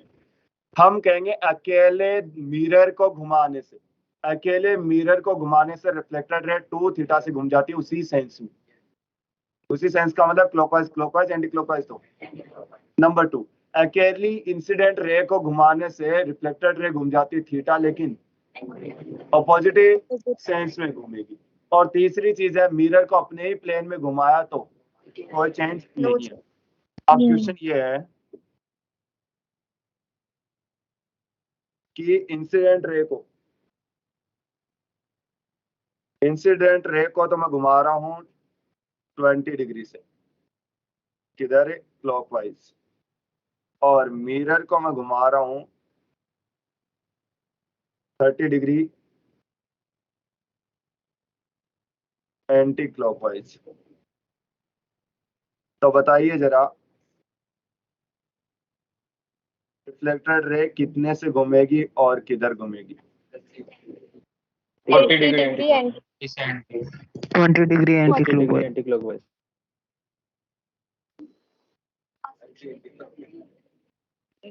तो इसकी वजह से तो 60 डिग्री, लेकिन किधर है, एंटी। इसकी वजह से 20 क्लॉकवाइज, तो वो भी भूपेंद्र नहीं है। तो दोनों जुड़ जाएंगे। हाँ भूपेंद्र ही बोलते हैं उसको, प्रोनाउंसिएशन में भूपेंद्र ही आता है। नहीं ऐसा नहीं है, भूपेंद्र ही है वो, उसके प्रोनाउंसिएशन में भूपेंद्र है ऐसे। पेंसिल कलर, शेडिंग पेंसिल आती है ना। किसी का माइक ऑन है। ये अंजलि बोल रही है, तो सॉरी अंजलि ऐसे मत, सॉरी सर, सॉरी। ये ऐसा मत किया करो, टिंगर रिकॉर्डिंग भी करते हैं। हाँ सॉरी वो आए थे इसलिए चाची जी के वो तो बच्चे ठीक है, कोई इधर उधर की बात बतला रहे हो और रिकॉर्डिंग करते हैं, मैं तो जानकारी के लिए बता रहा हूँ। मेरे पास आई है रिकॉर्डिंग टेलीग्राम पे। Sorry sir sorry. अरे वो कोई नहीं, मैं तो जस्ट बता रहा हूँ कि ध्यान रखा करो, सभी को कह रहा हूँ, बताओ। चाची जी के बच्चे ने कर दिया, सॉरी सर। सर कंटेंट बन जाता है, पता ही नहीं चलता। संजय तो एक्टिव ही रहता है, क्यों संजय? पता नहीं, ये तो कह रहा है हर क्लास की रिकॉर्डिंग करके रखता है कि काम की चीज होगी तो रोक लेंगे, नहीं हुई तो डिलीट कर देंगे। यार गजब आदमी है, कह रहा पता नहीं कौन सी चीज चुक जाऊं, मिस नहीं कर सकता कुछ भी। तो ठीक है, ये तो हो गया। ऐसे भी है क्या? अगली चीज जो आएगी वो आएगी नंबर ऑफ इमेजेस। अभी मैंने डेविएशन एंगल पे काम किया कि क्या डेविएशन होता है, कैसे डेविएशन के क्वेश्चन बनते हैं। अगला आएगा नंबर ऑफ इमेजेस। ये भी अगेन प्लेन मिरर से है। चीज तो बड़ी फर्जी वाली सी है कि चेक करना होता है प्रॉपर तरीके से मिरर को कि ये ऑब्जेक्ट है, फिर यहाँ इमेज बनी, यहाँ इमेज बनी, यहाँ बनी, यहाँ बनी, यहाँ बनी, फिर काउंट करनी होती है कितनी इमेजेस बनी। लेकिन थोड़ी जोर आता है तो फॉर्मूले बना रखे हैं इसके। आप क्या करेंगे, दो मिरर है, उनके बीच में कोई भी एंगल रहा होगा, क्या करेंगे, 360 को थीटा से डिवाइड कर देंगे। ठीक है, तो डिवाइड करने के लिए कोई भी वैल्यू आएगी, कोई भी कांस्टेंट आएगा, कुछ भी आ सकता है, वो 1 आ सकता है, 2, 3, 4, 3.5, 4.5, 5.5, कुछ भी पॉसिबल है। तो अपन क्या करेंगे, 360 को थीटा से डिवाइड किया और क्या आएगी, के आएगी। के यदि इवन आता है, सम आता है, तो नंबर ऑफ इमेजेस जो होंगी NOI का नंबर ऑफ इमेजेस के माइनस 1, जैसे 60 डिग्री पे हैं दोनों, तो बताओ कितना आएगा, 6। तो नंबर ऑफ इमेजेस 5 आएंगे, 5 इमेजेस बनेंगी। ठीक है, अब बात आती है कि ऑड आ जाए, फॉर एग्जांपल ये 5 आ जाए, तो ये क्या है, ऑड है। तो अब क्या चेक करेंगे, ये चेक करेंगे कि ये तो इनका क्या है, बाइसेक्टर है। अब ऑब्जेक्ट यदि बिल्कुल बीच में रखा होगा तो इमेज को एक कम कर दीजिएगा, और यदि वो लेफ्ट राइट रखा हो तो इमेज उतनी की उतनी रहेंगी। मतलब यहाँ रखा हो तो इमेजेस भी कितनी बनेंगी, अभी 5, लेकिन ये बीच में रखा हो तो 5 नहीं 4। इनका कारण क्या है वो बता देता हूँ। कारण क्या है कि ये इधर वाला मिरर इमेज बनाएगा और इधर वाला भी बनाएगा, दोनों तरफ से इमेज बनती बनती कोई 2 इमेज होती है जो एक दूसरे पे ओवरलैप हो जाते हैं, तो वहां पे 2 नहीं, आपको केवल एक इमेज दिखेगी। तो इस वजह से आपको ऐसा करना पड़ता है। तो क्या कहा, यदि इवन है तो एक माइनस करनी है, कुछ भी कर लो, ओवरलैप करेंगे। यदि ऑड है तो, यदि एसिमेट्रिक है तब तो के लिखेंगे, और सिमेट्रिक है तो के -1 लिखेंगे। सवाल आता फ्रैक्शन यदि भिन्नांक आ जाए, मतलब 2.6, 2.4, 2.3, 2.2 ऐसा आ जाए, तो अपन ग्रेटेस्ट इंटीजर लेते हैं।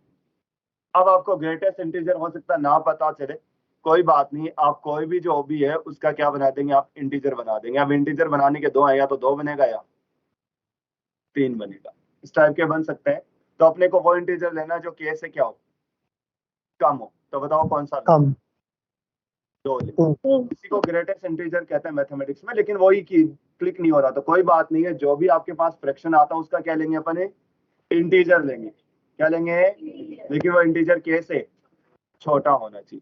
बाकी इन चीजों को आप इतना दिल पे ना बैठाएं, इन पे बिल्कुल भी टाइम न लगाएंगे, जितना मैंने पढ़ा है एक बार आप गो थ्रू लेंगे, बाकी का आपको कर्व मिरर से ही क्वेश्चन चालू करते होते हैं।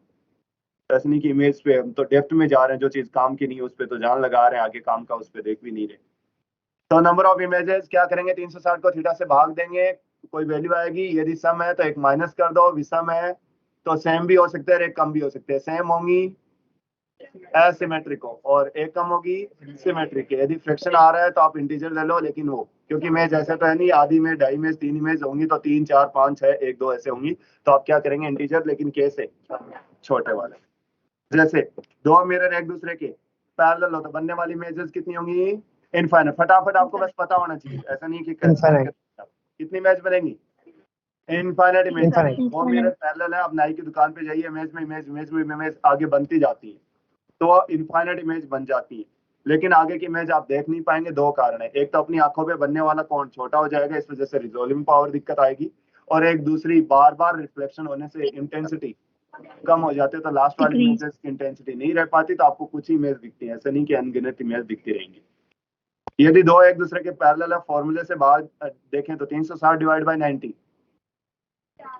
4, लेकिन आपको इवन आ रहा है तो एक कम करेंगे, कितनी इमेज बनेगी, 3 इमेज बनेगी।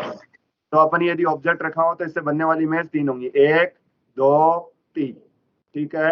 और 3 इमेज और एक ऑब्जेक्ट, चारों के चारों एक हाइपोथेटिकल सर्किल के सर्कमफेरेंस पे होंगे, परिधि पर स्थित होंगे, ठीक है। ये O है, ये कोऑर्डिनेट AB है, तो ये दूरी क्या होगी, root of A² plus B²। तो एक ऐसा सर्किल होगा जिसकी रेडियस होगी root of A² plus B²। Coordinate इसके लेफ्ट साइड में है तो x कोऑर्डिनेट माइनस हो जाएगा, नीचे है तो y कोऑर्डिनेट माइनस हो जाएगा, इसमें नीचे भी और लेफ्ट में भी तो x और y दोनों ही माइनस हो जाएगा। बस आपको इतना ही पता रहे, ये सर्किल बनता है ऐसा, ठीक है। ये क्या बनी, सिंगल रिफ्लेक्शन से, ये सिंगल रिफ्लेक्शन से, और ये डबल रिफ्लेक्शन से। इसकी ब्राइटनेस चमक सबसे कम होगी, क्यों, दो रिफ्लेक्शन। अब थोड़ा सा बना के बता दूं कैसे बनती है।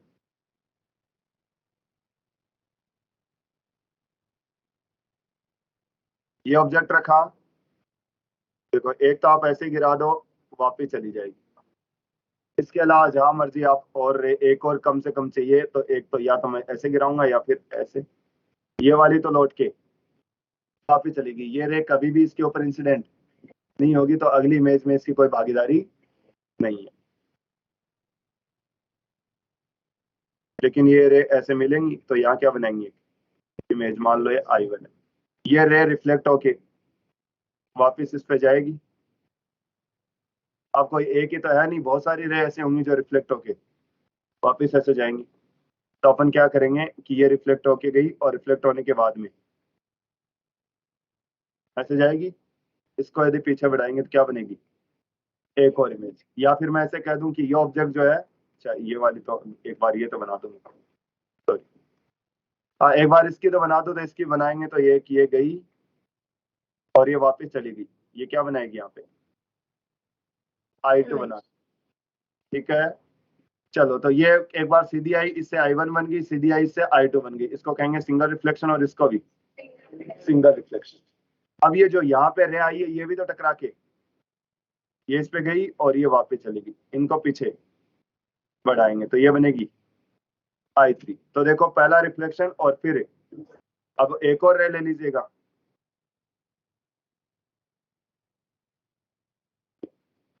तो ये क्या होगा, दूसरा रिफ्लेक्शन, तो इसकी इंटेंसिटी सबसे कम होगी, मिनिमम होगी, ठीक है। और ये इमेज और ऑब्जेक्ट चारों के चारों एक हाइपोथेटिकल सर्किल पे होंगे जिसकी रेडियस ठीक है। यदि तीनों मिरर एक दूसरे के परपेंडिकुलर रखे हो, जैसे कमरा है 1 2 और ऊपर छत 3 मिरर एक दूसरे परपेंडिकुलर, कितनी इमेजेस बनेंगी, 7। कितनी बनेंगी, 7। कैसे, या बेटा एक सीधी ऊपर, एक इसमें 2 और इसमें 3, ये सिंगल रिफ्लेक्शन से बनी।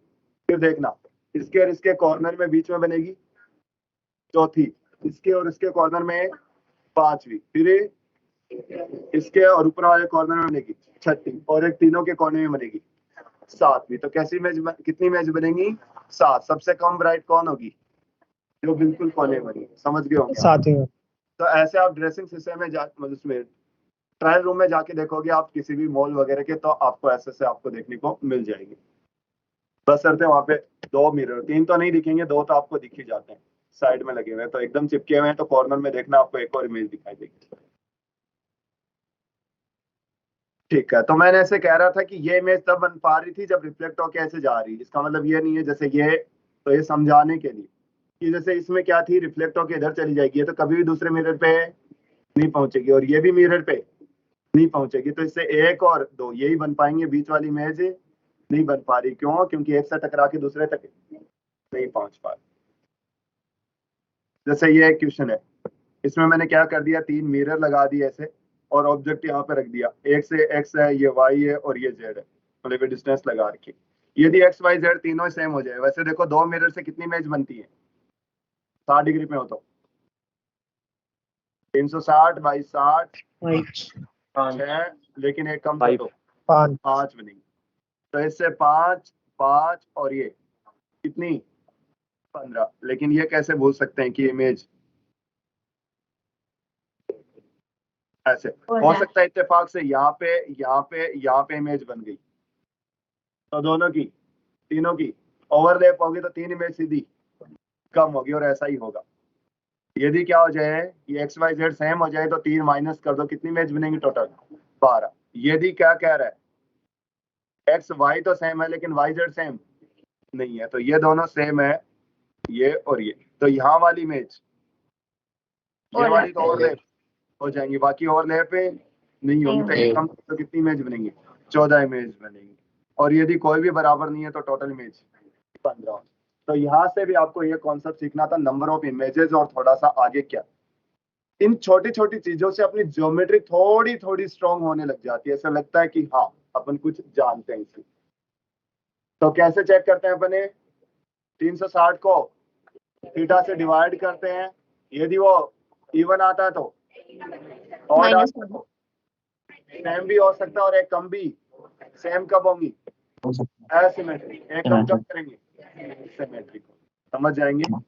2 मिरर परपेंडिकुलर हो तो कितनी इमेज बनेंगी?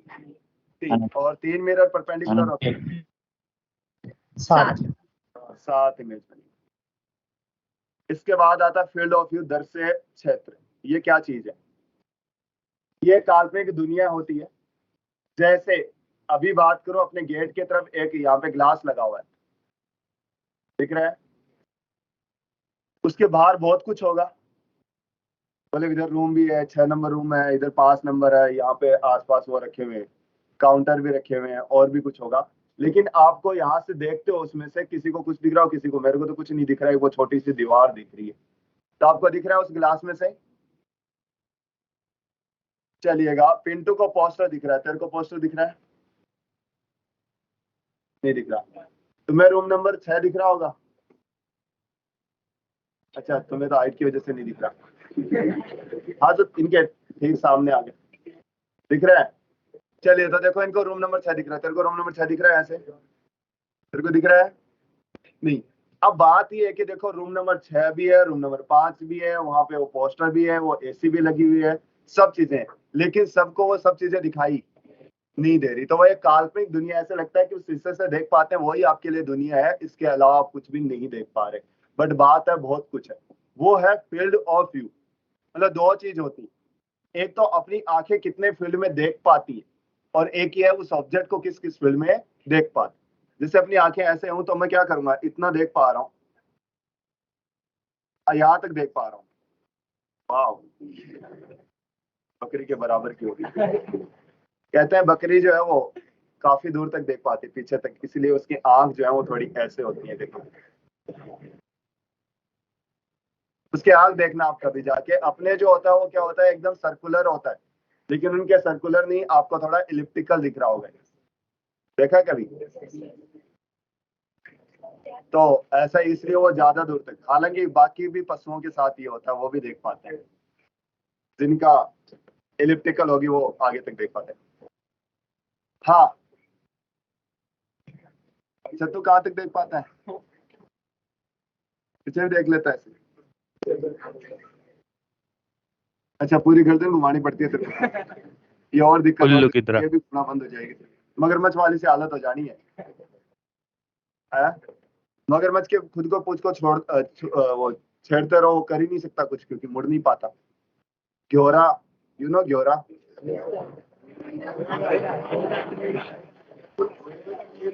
घोयरा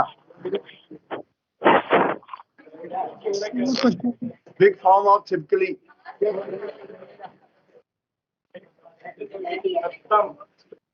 तो घ्योरा जो होता है उसको आप दबा लीजिए पाँव से, कोई दिक्कत नहीं है। क्यों? क्योंकि वो कभी भी मुड़ नहीं पाता घ्योरा और आपको खा भी नहीं सकता। सांप के साथ ऐसा नहीं कर सकते। तो कहते हैं कि घ्योरो दबेड़ो कुनखा, सांप दबेड़ो खा जा। जब जाए मान लो गलती से आपसे, तो सांप अपने आप को बचाने के लिए आप पे, हाँ वो लपटने वाली दुमई होती है, दुमुई होती है, और बाकी दुबई भी बोल देते होंगे, दमी, ठीक है जो भी है।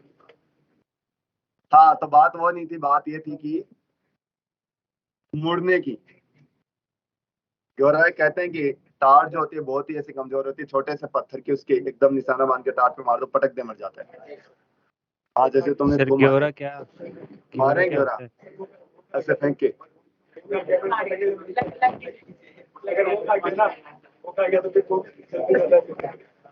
ऐसा तो कुछ नहीं, जहरीले तो आते ही है चल, बट सब थोड़ी जहरीले आते हैं।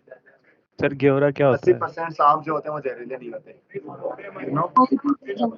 सर भाई आओ, तो दर से क्षेत्र की बात थी, फील्ड ऑफ व्यू की बात थी, तुम अपना अपना बढ़ा रहे हो।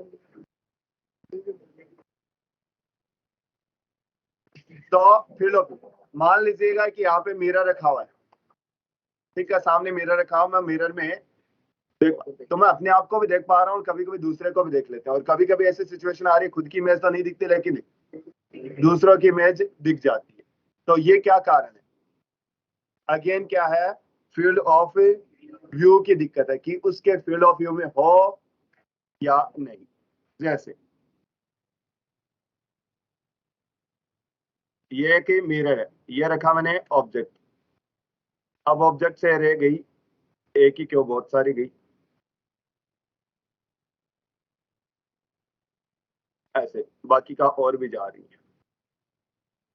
देखो इन रे का श्योर है कि क्या होगा, रिफ्लेक्शन, मतलब आगे नहीं पहुंच पाएंगे, आगे नहीं पहुंच पाएंगे तो इसके पीछे जितने भी लोग हैं उनको ऑब्जेक्ट दिखाई नहीं देगा।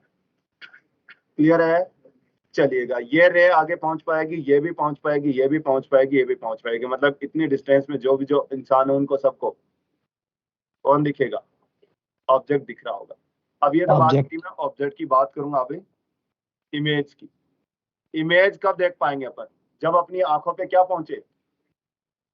लाइट। रिफ्लेक्टेड रे पहुंचे। क्या पहुंचे? तो ये चली गई, ये गई, ये गई, ये गई और ये गई। क्लियर है? तो यहाँ पे खड़ा आदमी यहाँ यहाँ यहाँ यहाँ, ये सब क्या देख पाएंगे? इमेज को। तो यहाँ कोई खड़ा आदमी ऑब्जेक्ट को तो देख ही पा रहा है, साथ के साथ इमेज को भी देख पा रहा है। तो समझ गए कि ये फील्ड ऑफ व्यू है। तो आप क्या कहेंगे? ऑब्जेक्ट का फील्ड ऑफ व्यू ये है, मतलब ऐसा ये फील्ड है जिसके अंदर ऑब्जेक्ट को आप देख सकते हो। इमेज के फील्ड ऑफ व्यू की बात करूं तो ये वाला है, देखो इसके अंदर कोई भी आदमी खड़ा होगा उसको इमेज दिखाई देगी, और यहाँ वालों को बेचारों को ना तो ऑब्जेक्ट दिखता और ना ही इमेज दिखता। तो थोड़ा थोड़ा क्लिक हो रहा होगा कि इमेज ऑब्जेक्ट होते हैं, बनती भी हैं, लेकिन कभी आप देख पाते और कभी। कारण सीधा सा है कि आप उसके फील्ड ऑफ व्यू में हो या नहीं, या फिर आपके फील्ड ऑफ व्यू में वो है कि नहीं, कैसे ही मालूम।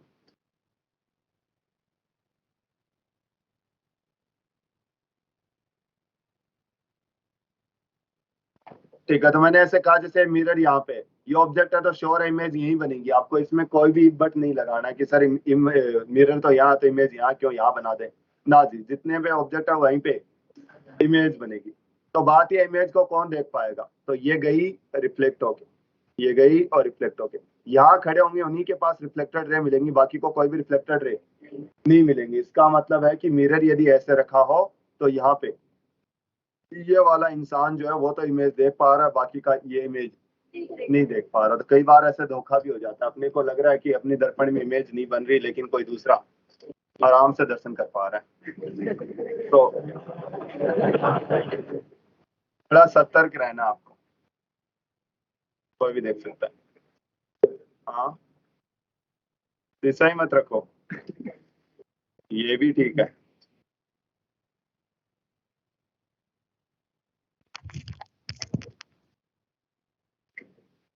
चलिए, अब तुम ऐसे सोच रहे होंगे फ्री कब करेगा,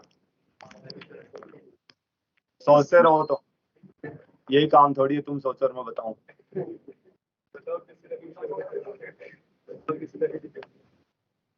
हाँ, फ्री करें। मैं चाह रहा हूँ कि ये वाला पार्ट कंप्लीट हो जाए, तो फिर मिरर वाला कार्ड, मिरर वाला। सर दोनों क्लासेस है ना आज तो आपकी? हाँ, 2 क्लासेस नहीं है क्या फिजिक्स की? दोनों फिजिक्स की हैं, बड़ी भारी पड़ेंगी। अच्छा, ये सरप्राइज किया तो पता ही था, ये तो मैं लिख ही दिया था दोनों क्लास है, ये तो नहीं लिखा दोनों फिजिक्स की है। तुम्हें अंदाज था ना? नहीं, फिर इंग्लिश वाले खुद पढ़ते हैं, वैसे कहते हैं कि 4 बजे से और है। हाँ, मुझे भी तो 4 बजे तक की हिम्मत होनी चाहिए। हाँ, यही सर देगा। अब देखो क्वेश्चन क्या है। क्वेश्चन ये है कि ये एक ऑब्जेक्ट है और यहाँ पे ये मिरर है। इस मिरर की लंबाई एल है, ऑब्जेक्ट से डिस्टेंस भी एल है, और ये एक स्क्रीन है जिसकी यहाँ से डिस्टेंस एल। अब क्या करता है कि इस ऑब्जेक्ट जो है इसकी इमेज बनेगी किसमें, मिरर में। अब एक आदमी क्या करता है, ये स्क्रीन है, मान लीजिए ऐसे सीडी लेके वो सीडी लगा रखी है और वो यहाँ से चढ़ता है चढ़ता है चढ़ता है चढ़ता है, वो अपने कैमरे में उस इमेज को कैप्चर करने की कोशिश कर रहा है। या फिर वो क्या करता है, उधंगी है तुम्हारी तरह, तो वो ये जो होता है इसकी जो तस्वीर इधर बनती है उस तस्वीर को देखने के लिए वो यहाँ से ऊपर तक जाता है। तो कहता है कितनी देर तक वो इस तस्वीर को देख पाएगा, या फिर सवाल ये है कि कितनी दूरी तक उसको तस्वीर दिखाई देगी, क्योंकि होगा क्या, इससे टकरा के और ऐसे पहुंचेगी और इससे टकरा के जब तक इन दोनों के बीच में रहेगा तब तक उस तस्वीर को देखता रहेगा। तो बस यही दूरी बतानी है कि किस हाइट तक वो इस इमेज को देखता रहेगा। आंसर एल के रूप में आएगा, जैसे L 2L 3L 3L/2 5L/2। और यहाँ पे ट्राइंगल वगैरह जो है उनकी सिमेट्री वगैरह लगाओ।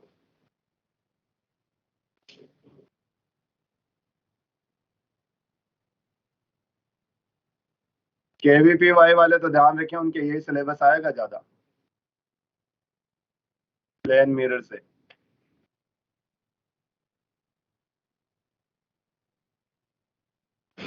रियल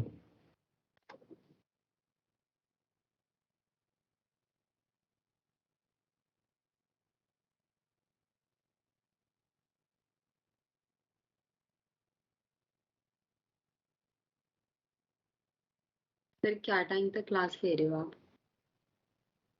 चलो, ये यहाँ गई। सर हाँ, क्या टाइम तक क्लास लोगे? क्लास 2 बजे तक। अच्छा, 1:15 से तो क्लास। और कुछ करना नहीं सर?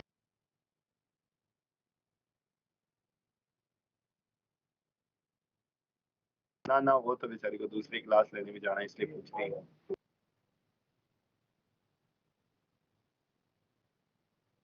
ठीक है, होगा तो मैं ऐसे कहूँ कि रे यहाँ से गई और रिफ्लेक्ट होकर ऐसे चली जाएगी, यहाँ पे क्या बनाएंगे, एक इमेज बनेगी। क्लियर है? अब देखो, अब ट्राइंगल बताता हूँ आपको। एक ट्राइंगल तो ये लो,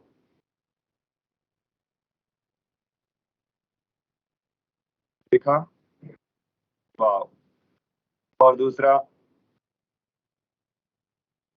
ये ट्राइंगल, एक दूसरे में फंसे हुए हैं तो दोनों या तो आप ऐसे कर लिया करो थीटा, तो आप कहोगे टेन थीटा बड़े वाले के लिए टेन थीटा कितना y/2 परपेंडिकुलर y बेस। अच्छा बड़े वाले के लिए 3l, क्योंकि ये l और ये भी l। फिर छोटे वाले के लिए परपेंडिकुलर l/2 और बेस l होगा, y2 गया, l से l भी गया, तो y इज इक्वल टू, ठीक है। तो अपन कहेंगे 3l डिस्टेंस तक क्या देख पाएंगे, इमेज देख पाएंगे, किसकी, ऑब्जेक्ट की। अब आपको याद होगा कि मिरर में अपने आप को एक साथ देखने के लिए कितनी हाइट का मिरर चाहिए, अपने से h/2 आधी हाइट, अपने से h/2 यदि आपकी हाइट कितनी है 6 फीट है, तो आपको कम से कम एक साथ देखने के लिए कितना, 3 फीट का क्या चाहिए, मिरर चाहिए। लेकिन उसकी भी बात यह है, सिंपल से सोचने वाली बात यह है कि 3 फीट का मिरर दे दिया, मैं यहाँ खड़ा हूँ और यहाँ पे लगा दिया, क्या मैं देख पाऊंगा अपने आप को? तो ये मत भूलिएगा कि मिरर को मैंने ऐसे कहा कि न्यूनतम 3 फीट का चाहिए, इसका मतलब उसकी व्यवस्था आपने सही कर रखी है। ऐसे नहीं कि 3 फीट का मिरर है छत पे रख दिया देख ले। अरे ये तो बनता है ना कि कहाँ रखा, ये भी मैटर करेगा। तो वो आपको बार बार पढ़ के याद हो गया कि आधी हाइट का चाहिए, तो ये भी बताना आगे मेरा काम बनता है कि कब कब देख पाओगे और कब नहीं देख पाओगे। तो मिरर तो हमें आधी हाइट का चाहिए, बात सही है।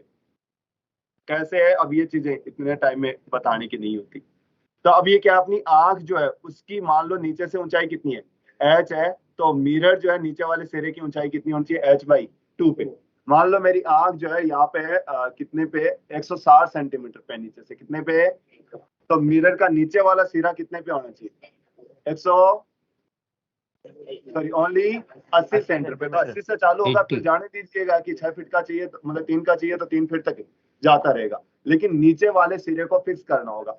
इमेजिन करो कि मिरर थोड़ा ऊपर रह गया, तो क्या होगा कि थोड़ा मिरर थोड़ा ऊपर रह गया तो नीचे की चीजें नहीं देख पाएंगे, सिर के ऊपर की चीजें भी आपको दिखाई, और थोड़ा नीचे रह गया तो ऊपर की चीजें दिखाई नहीं देंगी, नीचे की और भी आंगन तक भी आपको दिख रहा होगा। तो ये पोजीशन भी मैटर करती है। तो क्या क्या आपकी आधी ऊंचाई का होना चाहिए, और नीचे वाला सिरा जो है आंख से जो दूरी, आंख की ऊंचाई है वहां तक, उसका आधा होना चाहिए। चलो एक मिरर है, पीछे एक दीवार है, बीच में एक इंसान खड़ा है, और वो उस दीवार को पूरे को एक साथ देखना चाह रहा है, तो कितनी ऊंचाई चाहिए, यदि ये x पे और ये भी x पे है तो कितनी चाहिए, h/3 चाहिए। कितना चाहिए, h/3। करे कैसे हैं, करने का बता देता हूँ दोनों ही का। आप क्या करेंगे कि इसके एक नीचे से रे पहुंचाइए उसकी आंख तक, ऊपर से रे पहुंचाइए उसकी आंख तक, पीछे क्या बनेगी, इमेज। तो ये एक तो बड़े वाला त्रिभुज लेंगे, एक ये छोटे वाला त्रिभुज लेंगे, दोनों को मिला के क्या बना देंगे, क्या आ जाएगी, मिरर की ऊंचाई। इसमें देखो ये दीवार है, एक तो नीचे वाले सिरे से गया आंख तक पहुंची, ऊपर वाले से गया आंख तक पहुंची। इमेज बना दो, जितने पे ऑब्जेक्ट रखा उतने पे क्या बनेगी, इमेज। अब ट्राइंगल ढूंढो, इसमें एक और एक, 2 ट्राइंगल है, तो अपने आप क्या आ जाएगी, मिरर की साइड। इसमें मैंने लिखा है कि आदमी कहाँ खड़ा है, कोई फर्क है क्यों नहीं, कि आदमी x बढ़ाएगा तो इधर का भी तो अपने आप x बढ़ेगा, तो कोई चेंज नहीं आ रहा, ऊपर से नीचे कट जाएगा। लेकिन यहाँ आदमी कहाँ खड़ा है, फर्क है, पड़ेगा। क्यों, क्योंकि मिरर और दीवार के बीच की डिस्टेंस तो फिक्स है, लेकिन आदमी यदि आगे जाता तो ये दूरी कम हो जाएगी और इधर वाली ये वाली कम हो जाएगी और ये वाली। तो कहने का मतलब है कि मिरर से आप अपने आप को पूरा एक साथ देखने के लिए, कई बार लगता है मिरर से दूर जाते हैं तो अपने आप को ज्यादा देख पाते हैं, ऐसा करके देख लेना आज।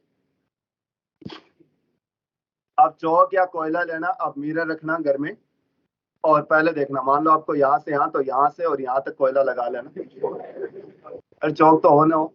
फिर आप दूर जाना, फिर वो दूसरा मान लो यहाँ से यहाँ दिख रहा है, और फिर चौक या कोयला लगाना, दोनों की दूरी आप मापना, आपको समान दूरी एक साथ दिख रही होगी। तो ऐसे लगता है कि मिरर से दूर जाते हैं तो अपने आप को ज्यादा देख पाते हैं, ऐसा नहीं है। तो फिर क्या है जो लगता है, कैसा लगता है, क्यों है? लगने का कारण ये है कि जो भी चीज अपन देखते हैं तो अपने 1/10 सेकंड तक अपनी आंख पे जो इमेज है वो वहां पे बनी रह जाती है। आपको पता होगा, जो चीज सुनते हैं उनके साथ भी यही है, और देखते हैं तो भी, वो नर्व सिस्टम का काम है।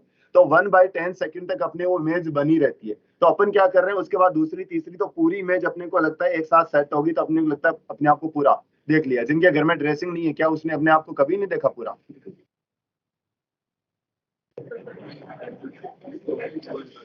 अरे अपने शरीर को देखा होगा ना। कैसे भी देखो, मिरर को ऐसे करके देख लिया, ऐसे कर लिया, ऐसे कर लिया।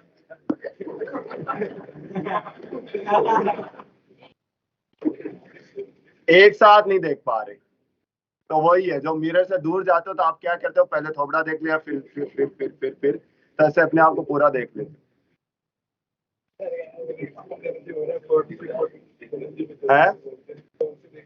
अच्छा, पहले फोन से फोटो खींचता फिर देखता है।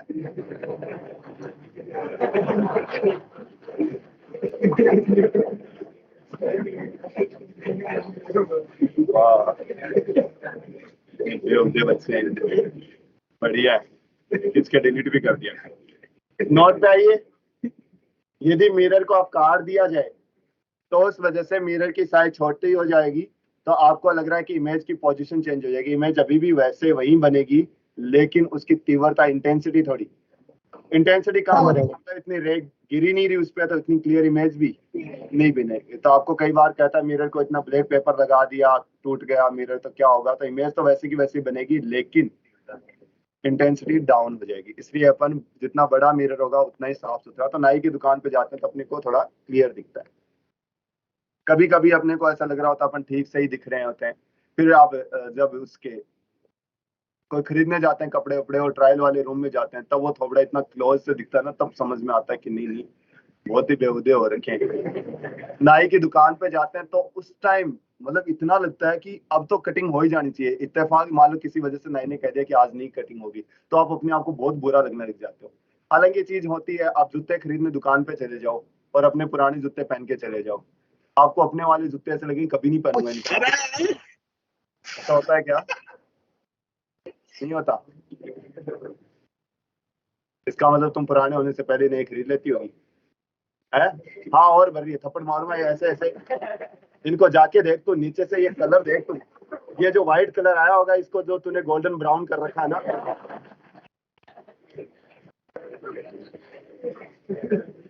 है ना? नीचे से ऐसा थोड़ी आया था कलर, ये है ना, व्हाइट आया था ना, देखा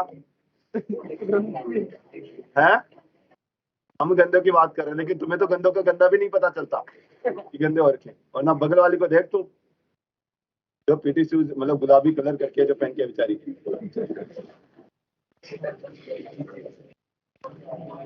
आओ, अरे नहीं, पीटी शूज व्हाइट कलर के आते थे तो मैंने वैसे बता दिया। Velocity of image in mirror, फटाफट ये लास्ट हेडिंग होगी मिरर की, प्लेन मिरर की। जब मिरर रेस्ट में होता है, ऑब्जेक्ट यदि उसकी तरफ 2 कदम रखता है तो इमेज भी उसकी तरफ 2 कदम रखता है। 2 कदम। मान लो पहले 5 सेंटीमीटर पे था, मैं 1 सेंटीमीटर चल लिया, तो कितनी डिस्टेंस बची? तो इमेज भी कितनी बनेगी? इसका मतलब इमेज भी कितनी चल चुकी? 1 सेंटीमीटर। तो यदि मिरर रेस्ट में और उसके परपेंडिकुलर वीओ से चलते हो तो इमेज भी कितने से चलेगी? लेकिन ठीक है, ऑपोजिट डायरेक्शन में। ऑब्जेक्ट राइट में जा रहा था, इमेज लेफ्ट में जाएगी। यदि बात करूं मिरर के पैरेलल, मिरर के पैरेलल ये 2 से चला तो आगे और 2 से चला, कहने का मतलब है कि मिरर के पैरेलल डायरेक्शन में वेलोसिटी ऑफ ऑब्जेक्ट और वेलोसिटी ऑफ इमेज सेम रहेगी, और परपेंडिकुलर डायरेक्शन में सेम रहेगी वो डायरेक्शन। दिक्कत आएगी किसकी? जब मिरर खुद किस में हो, मोशन में हो, वो बता देता हूँ। अब एक पॉइंट देख लेना बस, आपको आ जाएगा। ये बनी इमेज, पहले 10 पे था और अभी भी इमेज कितने पे बनेगी? 10 पे। मिरर इधर शिफ्ट हो गया 2 सेंटीमीटर, कितना बताओ? ऑब्जेक्ट से डिस्टेंस, इमेज भी कितने पे बनेगी? 12 पहले इन दोनों के बीच की डिस्टेंस कितनी थी? 10 अरे ऑब्जेक्ट और इमेज की, और अब ऑब्जेक्ट और इमेज, ऑब्जेक्ट किसका क्या? ऑब्जेक्ट तो वहीं पड़ा है, इसका मतलब जो बड़ी है 4 किसकी वजह से? तो इमेज कितनी शिफ्ट हो गई? हमने देखा मिरर 2 हुआ तो इमेज उसी डायरेक्शन में अपोजिट, मिरर राइट में तो इमेज भी। तो फाइनली पता चला वेलोसिटी ऑफ इमेज क्या मिरर की वजह से डबल शिफ्ट हो जाती है सेम डायरेक्शन में, और ऑब्जेक्ट की वजह से। तो finally image of velocity of image क्या आएगी? 2vm minus 2vm minus 2vm minus VM क्या है? Velocity of image. वीओ क्या है? Velocity of object. वीआई क्या है?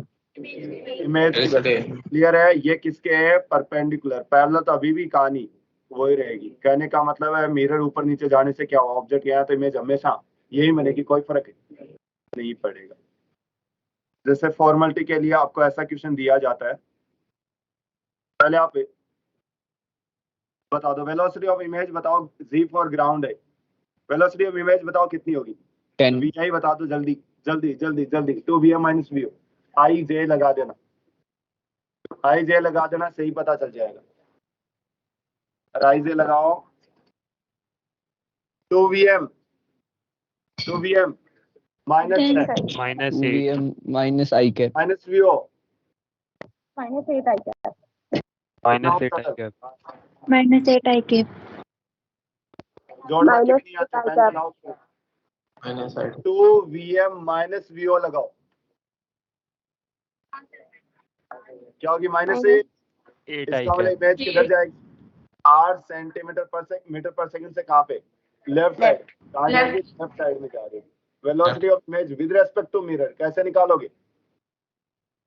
Velocity of image velocity minus of image with respect to mirror. Velocity of image minus से velocity of mirror. Velocity of mirror. Velocity of image with respect to object कैसे निकालोगे? Image minus से object Object. तो देखो आपने किया 2vm, तो 2vm कितना? -3 माइनस वीओ कितना है टोटल? -8 आया। Minus- इमेज की -8 थी, मिरर की -3 थी, टोटल बची -5। फिर बात इमेज की -8 थी, ऑब्जेक्ट की Plus तो 2. कितना बचा? -10। तो ये अपन वेलोसिटी भी निकाल सकते हैं। अगले में स्पेरिकल मिरर। ऐसे समझना कि सिलेबस आपका यहाँ से चालू होगा। अब तक केवल भूमिका बनाने में टाइम लग रहा था, अरे बेस बनाने में टाइम लग रहा था। ठीक है, तो अपन मिलते हैं कुछ ही देर बाद में।